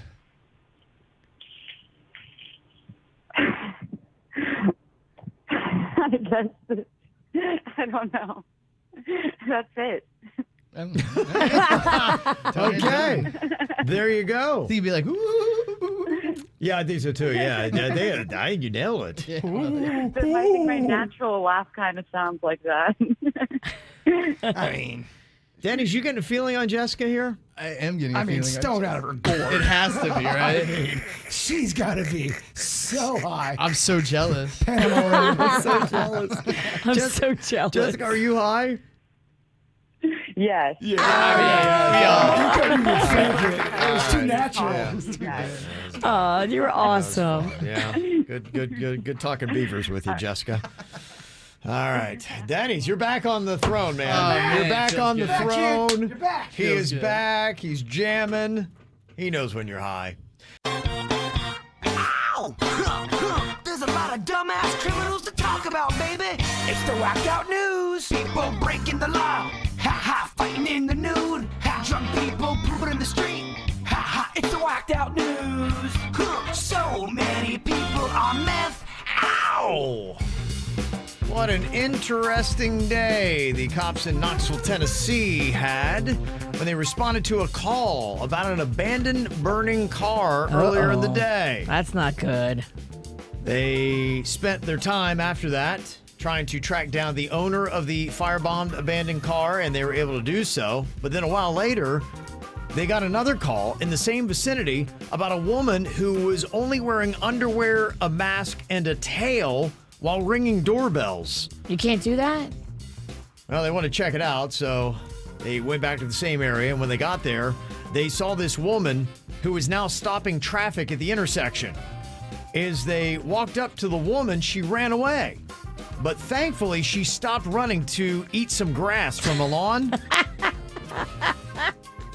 Sometimes you get hungry and you need a snack. Yes, it was when she broke down to eat grass that the cops were able to catch her and arrest her, but she wasn't going without a fight. She started kicking, punching, and biting them. Like, good heavens, we got a live one here. Then when they finally got her into custody, she told the officers that she was called to abandon her car and go into the woods naked. Okay. Drugs? Not really sure what brought her to that It sounds like drugs. state, but yeah. You hope. You hope it's drugs. You hope it's drugs and not mental illness. Mm-hmm. Well, this is unfortunate. There was a couple in England that was getting it on in a parked car the other night. Nice. And they were in the throes of passion and didn't realize that in their kicking and flailing, they had accidentally disengaged the parking brake. Oh. And they were on an incline. Oh, no. As they were madly humping, their car is now rolling down a hill. Oh, that's sexy. They don't notice. How exciting. They finally notice when the car hits something and flips. Oh. Like, babe, you've never tried this move before. Wow. It's different. That's one way to switch positions. Fortunately, they weren't hurt, but the police did have to come and rescue them. Did they finish? No word on that in the report. What a great story. If nobody's hurt, that's an awesome story. Yeah. Maybe in 15 years, after you deal with your car being wrecked. Did they finish? You could also apply that question to this story. There were a bunch of parents. Nice little excursion to the Bronx Zoo with their kids. As they're looking at the gorillas, you may have seen the viral video already of one gorilla pushing the head of the other gorilla down as she laid on her back. I mean, that thing looked like pure ecstasy. Really into it. I did not know gorillas would do that kind of stuff, but the male gorilla gave the female gorilla a oral favor, I guess you could say. And she looked like she was enjoying it. The parents were mortified and quickly tried to usher their kids away. Kids were very confused as to why they could no longer look at the gorillas. Now that's what I'm talking about. That's going full gorilla right there. They went That full is gorilla. literally full gorilla. They went full gorilla. Oh my gosh. Yeah. We're no different than the gorillas, Virginia. Yeah. And the response of the parents, it was a little chaotic. It was like, oh, that's cute. Oh, no. Oh, boy. Uh-oh. Oh, my God. Oh, no. Oh, jeez. Oh, no. Oh, no. Oh, boy. Yeah. Okay. Yeah. Yeah. I didn't see all the video. It was just the dude doing it to the female. Yeah. It wasn't a numbers game involved. If you know What what I'm do you saying. mean? Like 3? two of them, they're both doing it the same. No, Okay. it wasn't an orgy. Yeah, it was not a number like a 6. And yeah. Yeah, it wasn't that. No, it was. He was doing all the work. Yeah, no, good for him. Yeah. I'm glad He's a giver. He's a workhorse. I love it. He's a giver. Yeah. A 74-year-old woman in Fort Myers got bit on the leg by a 6-foot gator while gardening. But Granny ain't going down without a fight. Now, it was near a residential canal, but she had a shovel in her hand, and she's like, pa-ching, and started hitting the gator with it. Dang. Yeah, Granny fought back. She was saved and taken to a local hospital and is expected to be okay. She's got a great story about it. I've never met an alligator that didn't look like it wanted to eat me. Everyone looks like it wants to eat every They're organ. all pretty mad and hungry. They look mad and very famished. And you look delicious. You do. In the gator's defense, I mean, you kind of look like turkey meat. I agree. It's a pretty fascinating story. Human footprints were found in the American Southwest that are believed to be 23,000 years old. This is of significance because they believe the oldest residents of this continent was about 13,000 years ago. So with proof of footprints, you're adding another 10,000 years to that, going back now 23,000. With each year that goes on, Virginia, we're realizing, we don't really know anything. We know nothing. We were wrong about a lot of stuff. Just to let So you know, wrong. this is even before the Ice Age. This would have happened. This would have been before the glaciers and all that. But think about just even in modern times where we have all this technology, we have all these smart people living, and we still get things wrong in today's day and age. Well, just go show you things we still don't know. I mean, at this point, they're saying we only know up to 13,000 years. Now we can say confidently, if this does check out, 23,000 years we had humans walking on this continent. I believe more now than ever that we are descendants of aliens. You do. I think that's a theory you gotta look at. Would it be that crazy that we are some descendant of an alien of sorts? Would that really blow your mind? It would certainly rock the Bible. I'm not trying to start a holy war here. You're talking to, the guy that had the Godcast. I get it. I know. But Kevin's open-minded, though. Kevin, I am. he's not a person that lives in absolutes. Mm-hmm. That's why I like talking religion with him. Mm-hmm. Yeah, open-minded guy. Got my own theories. That's why I have my own podcast, because it would bore 99% of our audience. My dad loved it. I always wonder why these stories happen, and we just don't know until after the fact that a big asteroid, about the size of a 747 airplane, just whizzed by Earth last week. It missed us by just over 100,000 miles. Sounds like a lot, but it's really about half the distance from here to the moon. Yeah, it's too close for me. Yeah, I mean, I guess, I don't know, 747, I wouldn't want it landing on my house, but they say nobody saw it because it came from the direction of the sun. Oh. And it's harder to spot that when it happens. So if it's coming from the direction of the sun, we don't know what could be coming at us. Plus, the crew at NASA, that was during taco hour, they were not looking up. Was it like a piece of the sun that chipped off? No, that would be no. That's no. That's not happening, is it? I'm just asking questions. A piece of the sun. I need to know. It chipped away and it's falling. It's coming towards us. The sun is throwing pebbles at us. Oh my God. That is gonna freak me out. That is horrifying. I'm going to guess Virginia's high. And now she's freaking me Am out. I right? And in other space news, the good news was that SpaceX crew successfully landed. All 4 civilians that were in orbit came back to Earth safe and sound. But apparently there were some problems. Elon Musk is revealing this week that they did encounter some quote-unquote challenges using the ship's toilet. Huh. He did not say what those challenges were, but he said he will be upgrading these SpaceX toilets. So, I don't know. Can you imagine getting into space and realizing the crapper doesn't work? This thing doesn't flush? Oh my gosh. What do you do? Because you can't really hike your behind out the window. I think you gotta do a poop corner and then maybe throw some soaps over there. Everything floats, It dude. floats, bird. Well, I mean, try to put a barrier of sorts. I don't know, man. Put it in a bag and it just floats around. I don't know. Try to make your own poop section and then try to stay away from it. It's all you can do. You can. It's going to float. You gotta poop in a bag and then tie it to something. You gotta try to make some sort of barrier. It's all you got. If Wow. not, you're gonna be laying with poop. I got to tell you, it'd be interesting to be in space with you two. You never catch me in space. You would have a great time with me. We would actually get real close. And by real close, he means sexually. Gives a whole new meaning to the term spaceballs. So, which gorilla from the Bronx Zoo am I? Oh, you're the woman. You're the bottom gorilla. Definitely. That's just good to know. Well, if you deal in anything where you deal with customer service and people, you're going to run into a lot of morons. A lot of people that are just dumb. A lot of people that are just angry. And it's a terrible combination when you get somebody that's dumb and angry. Dumb, angry, and then rich on top of it. Oh, yeah. So I love this article BuzzFeed had. It's the dumbest thing that a customer has gotten mad at you for. Probably a lot of you can relate to these kind of things. One person said a customer complained that her milkshake had milk in it. She's upset. It's called a milkshake. A customer got mad at me that we didn't have spaghetti on the kids' menu. It's a Mexican restaurant. Sounds about right. Somebody said, I had a customer complain because their ice wouldn't stay at the bottom of their glass. Physics? Dennys get some good ones. Virginia will say something crazy on the air, and then Sweet Denny's got to clean up her mess. I'll be in there when he's talking to some of these people. It is funny when they What did Virginia say now?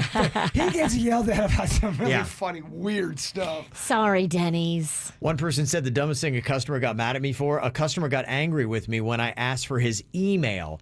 He said he only had Gmail and was wondering why I was discriminating against him. I mean, come on, really? He sounds old. Bless his heart. Wow. Somebody said a lady came in screaming about how we wrote an obscene message on her sandwich. She ordered a BLT with cheese. And as with every sandwich like that, we wrote BLT plus symbol CH. She screamed for 15 minutes about how she is not a bitch. I am not a bitch. How dare you write bitch on my sandwich? I am not a It's bitch. BLT plus cheese. And guess what? You're also a bitch. Oddly enough, you are a bitch. And now you look dumb. Somebody else said, a woman seriously complained that our zoo didn't have saber-toothed cats, not realizing they're extinct. What? No saber-toothed cats here? But they're probably still mad. Even though they're extinct. Well, I'm still mad. They don't exist. They're extinct. You know what extinct means? Yeah, but you still should get them.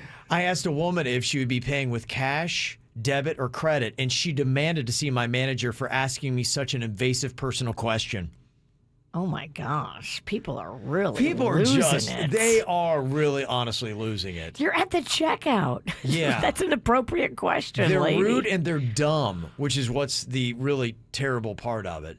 Somebody said I had to remake a sub because I cut it into fourths instead of cutting it in half. The man said there was just no way that a sub cut into fourths would fill him up like one cut in half. Yeah, I have seen a lot of bad behavior in the sub lines. Yeah, people get squirrely about their subs, man. That's awesome. What? Oh, that's not going to fill me up. People are very rude in sub lines. I can't have 4 mini sandwiches. I need 2 big ones. Yes. It's not going to fill me up. That's amazing. Somebody said I delivered a refrigerator to a customer that was mad because the thing wasn't already cold. Okay. Come on, man. And then one diner gave me $12.50 for a tab that was $12.49, and he kindly told me to keep the change. Oh, thanks, dude. Thanks. You're really going for it. You know, one of the big problems now is what the heck is going on airplanes? I mean, it is crazy. There's another story. Flight attendant on a Hawaiian Airlines flight was assaulted by a passenger. The plane took off. A 32-year-old male passenger attacked the flight attendant just out of the blue as he's just walking down the aisle. The pilot turned the plane around, landed back in Honolulu, where the guy got arrested. Luckily, the flight attendant wasn't hurt, but they say this is such an issue. The FAA says that unruly passenger rate is still too high, even though they started imposing record fines. As of Tuesday, there have been a total of 4,385 unruly passenger incidents in 2021. Holy moly. 3,200 of them have been related to masks. So is that up to the pilot if they decide, you know what, I'm going to turn this plane around, or let's get this drunk person It's kind of like mom and dad when you're a kid, right? I'm going to turn this thing around. That just sucks for everybody else It who does. isn't Yeah. sucking like that guy. It does. They say for the week ending September 12th, there were approximately 6 unruly passenger incidents per every 10,000 flights. If you want to know your odds, 6 out of every 10,000. Yeah, it's definitely, it's crazy. Everybody I talk to that's flying right now is saying the same thing. Everyone's got a story. Everybody's got a story, and tensions are high. Like, you can feel the people around you. Like, some of them are seething that they have to wear a mask. Yeah. And they'll hold it in their hand, and they won't put it on, like, until somebody makes them put it on, and they get all, like, lippy about it. And then you couple that up with a delayed flight. Yeah. Just no. You know what? I'm a road trip. I'm a drive. Yeah, it's honestly, it might be the better choice right now. The Flight Attendants Association, they're saying, look, we need to start imposing more severe crimes and making this some kind of federal offense. Most people are not getting charged for these kind of things. Y'all know me. I'm more of a bus man anyway. Yes. You should definitely be charged with a major crime if you hold up a flight and you force the whole plane to turn around and everybody's schedules don't matter because you want to throw a hissy fit.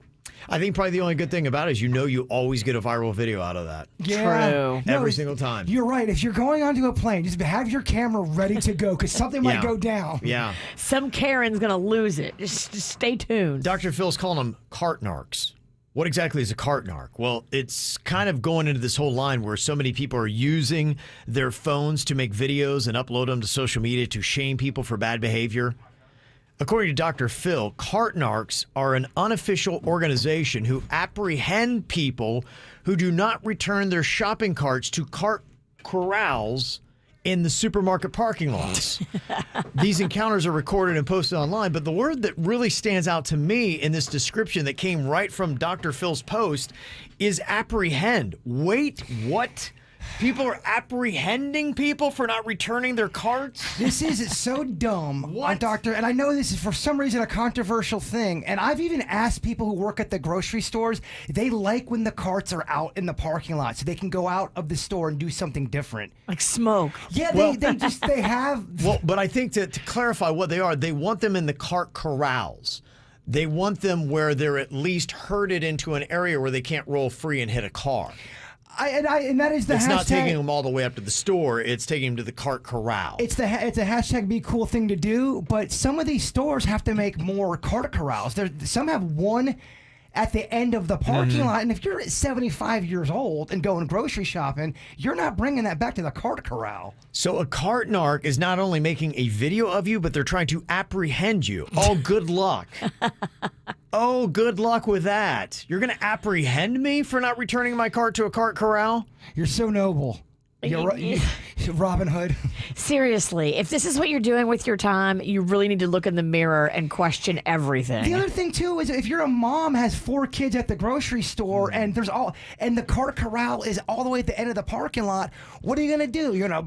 That's true. That's totally it. Listen, I put Rocco in the car. I put the groceries in the car. I turn the car on so he gets air. Now you expect me to go across the parking lot and bring the cart back? In that time, I'm going to get carjacked, and my kid and my groceries and my car are going to go zooming away. There's one cart corral at the store by me, and it's at the end of the parking lot. And if it's busy there, there's a lot of people that they're not going to, do that. And the other thing too is you're the customer and you're getting a service done. You always want to make sure that the customer service is 100% convenient for the customer. That's why you have employees to help wrangle the carts. Now, don't have them fall into a car, no. But there's ways you can leave it on the side, not have it hurt a car, and not get apprehended by Dr. Filthy. What I can't believe is there's actually people that might describe themselves as a cart narc to go on the Dr. Phil show. I would laugh and belittle them so intensely they would never post the video. Well, it's like there's people that go into Walmart just to because every time they check the receipt, they don't check everyone's receipt. So the guy will deliberately buy stuff that's not in bags. He'll get stopped by the Walmart employee. Let me see your receipt. And he'll go, well, no one else. You didn't check that guy's receipt. Why are you checking my receipt? They're just troublemaking. Yes.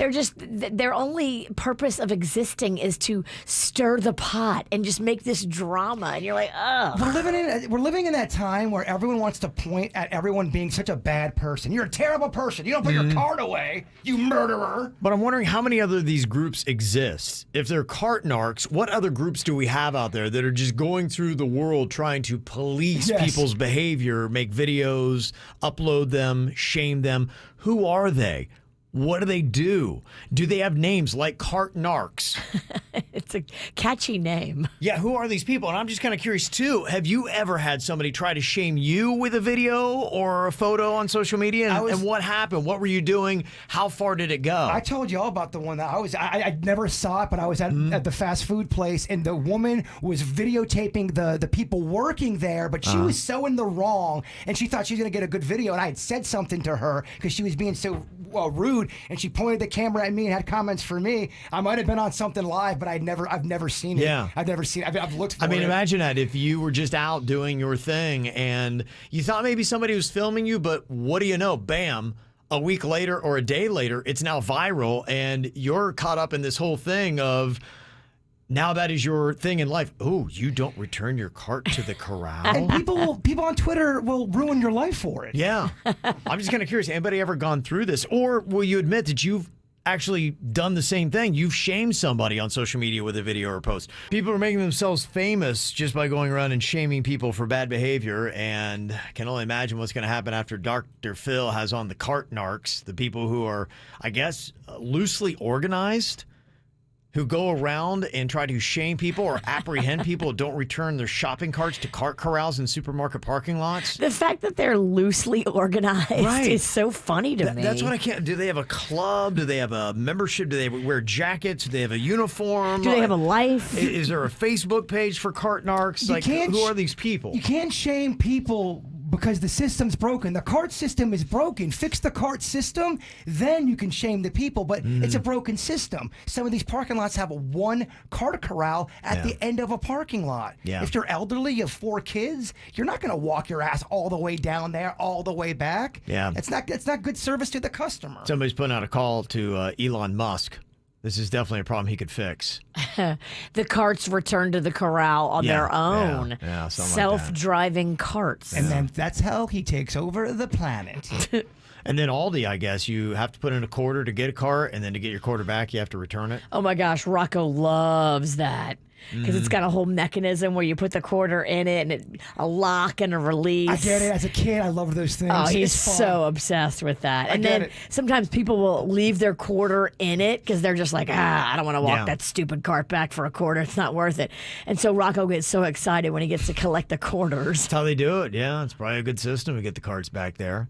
What I find crazy, though, is just that you have a loosely organized group of cart narcs that are doing this. They're a group. It really is insane to me. But, you know, there are people that is their thing. Somebody sent us a text and they said there's this lady named Amanda that goes through Palm Beach County and into government buildings videotaping employees trying to put on her YouTube, trying to find anybody doing anything wrong. And that's just it. She's filming all day long. And then she's like, ooh, that's bad behavior. I'm going to take that and put that up and... Tiring, right? You just look at yourself for a Yes. second and look at what you're doing with your life. This is such a downward spiral of negativity that you're dumping on yourself. It is tough. You may think that you're doing some kind of vigilante work for good, but you're actually just working yourself into a frenzy for nothing, and everybody's making fun of you. Well, and here's the thing about life, too. You often get more out of people, and you can change their behavior by you setting a positive example rather than trying to always tell people what they're doing wrong and shaming them. David in the chat room has a great point. Instead of being a cart narc, why not just go around and bring carts back to the store? You get a little bit of extra exercise. You set an example for other people saying, oh, okay, you know what? That's a guy doing it right. Why don't I do it right, too? Maybe I could be better. You gotta be careful when you start judging people about not bringing car. You don't know someone's situation. And the other thing, too, there's a lot of people that don't even know you're supposed to bring it back to the cart corral. Where was this big memo everyone got where you gotta bring it back to the cart corral? A lot of people don't even know you gotta do that. And how do you know I don't have a peg leg? Well, that's what I'm saying. What You if don't know? What if it's hard for me to walk and bring the cart back to the corral? What if my kid's sick at home? I have a broken, exactly, a pulled hamstring. I got diarrhea. I'm trying to get home to my kid. I could have had scurvy and now I have a peg leg. You don't know. There's only one cart corral that's at the end of the parking lot, but you're the jerk. Okay. Yeah, and for people that are also asking, yes, Dr. Phil is running out of things to talk about. I was going to say, this is so low Dr. budget. Phil. I mean, this is some YouTube stuff. Cart narcs? Really? You guys ready to sing? Yeah. Yeah. Okay. Let's do it. Song association game. I've got a word here for you. You got to come up with a popular song within 3 seconds with that word in it. Okay. All right, here we go. We're going to start off with Virginia. Your first word is sweet. Sweet, sweet fantasy, baby. When I close my eyes, you come and take me on and on and on. Sweet fantasy, baby. Mariah Carey. Okay. Oh, yeah. All right. Oh, Yeah. I meant like get it off the air. Nobody asked you. Sharpie to the eye. Okay. Let's go with Jaybird, and your word is big. You have to be a big shot. Didn't you? Had to Open up your mouth. You have to be a Big shot. Don't shot. All your friends were so strung out. Okay. Yeah, it didn't go that well. I don't think I know the words. No, you didn't. It really screwed me up. Okay, Dennys. We're going to give you the word way. W-A-Y. She's got a way about her. Hey, stay down. Keep it on there. There you go. All right, good. Now your goal is to get a Billy Joel song out here for sure. I gotta do a Billy Joel song? Oh, boy. Okay. All right. Okay. Let me see. Virginia. Your word is right. You may be right. I may be crazy. But I just might Be the lunatic you're looking for. Turn out the lights. Yeah. Don't try to save me. Nice. Pretty good. Did you do that on purpose? Maybe I did. He set it up for a Billy Joel 3 for. Next word is fire. Please, no, make it. Third word, uptown. I'm going through every Billy Joel song. I'm waiting. I'm trying to. Your word is pressure. Kidding. Okay. All right. Jaybird, your word is tricky. It's tricky to rock around, to rock around. That's right on time. It's tricky. Hey, It's tricky, tricky, tricky, tricky. Oh. Tricky to rock around. That's right on time. It's tricky. It's tricky, tricky, tricky, tricky. Okay. This is a lot of fun, man. I feel like we should be drinking. I have a buzz from those gummy bears. I got more. Yeah, bring it over. I got vodka gummy bears. Just saying. Oh man, the bird wants some bear. Rawr. Dennys, your word is money. Money, money, money. Money. Yeah, it is. I'm loving it. Yeah. Okay, everybody's acing it so far. We're having great fun. You have to make these a little tougher, maybe. Oh, no. Oh boy. Jeez. Just a little. We Just like a them little. easy. Yeah. Virginia, I'm going to give you the word drink. Drink. All you gotta do is put a drink in my hand. There's a country song. Don't come at me with no new country. Okay. Yeah, me and Virginia are stuck in 1997 with our country. We Kevin. only like 80s and 90s It's gotta be from country. 80 to 97. That is it. Okay. Then, Jaybird, I'm gonna give you the word country. Country road, take me home to the place I belong. West Virginia, Mountain Mama, take me home. Country roads. Oh, beautiful. Isn't that good for the soul? Don't you feel Yeah. Oh, man. Little J Dens. Yeah. So nice. Okay, Dennys, your word is jungle. Welcome to the jungle. We got fun and games. We got everything you need. Mama, you know the names. We are the people that you need. Whenever you may need. If you got no money, honey. We got your disease in In the jungle. Welcome to the jungle. Won't you take it to me? Sneeze. Okay. All right, final round here. See how we do, Virginia. Your final word is times. Times like these. Oh, she got it. Yeah, you were gonna sing it, or you just like? That was the sad It's baritone. times like these I learn to live again. Yeah, that one. Interesting twist. Times like these. I went low. I think you had the record on the wrong speed. Okay, Jaybird, your word is shoes. My daughter's shoes and ain't she dead? What's that one? No shoes shoes, no shirt, no service. Kenny Chesney. New country. Were you thinking? That's not New Country. That's not? It's no shoe, no shirt, no problem. Isn't it? Yeah, no problems. Yeah. Oh. No problems, yeah. You got it. What about Suits' That's song? what I thought you were doing. Christmas Christmas shoes. shoes. I was trying to That's sing. what I thought you were saying. Christmas shoes? Yeah. Isn't it about the? No, it's the mom. I get the storyline mixed up. Okay, Virginia's finishing with 2, Bird with 3. Dennys, you could get a perfect score. Your word is mine. M-I-N-E. Mine. Darn, I can't. Mine. The doggone girl is mine. Oh, yeah, she's mine. Okay. God, I couldn't think of it. I still can't think of it. So what was your score? You were 3?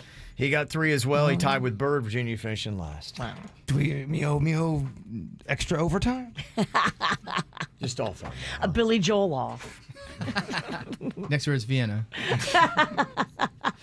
All right, we got still more coming up. It is the KVJ After the Show podcast. Got to be on YouTube. You can also pick it up anytime you want. It's on demand on the WRMF app or wherever you get your podcasts. Check it out. Will you do me a favor on the After the Show podcast, Kevin? Okay, what's that? Will you have one of these vodka gummy bears?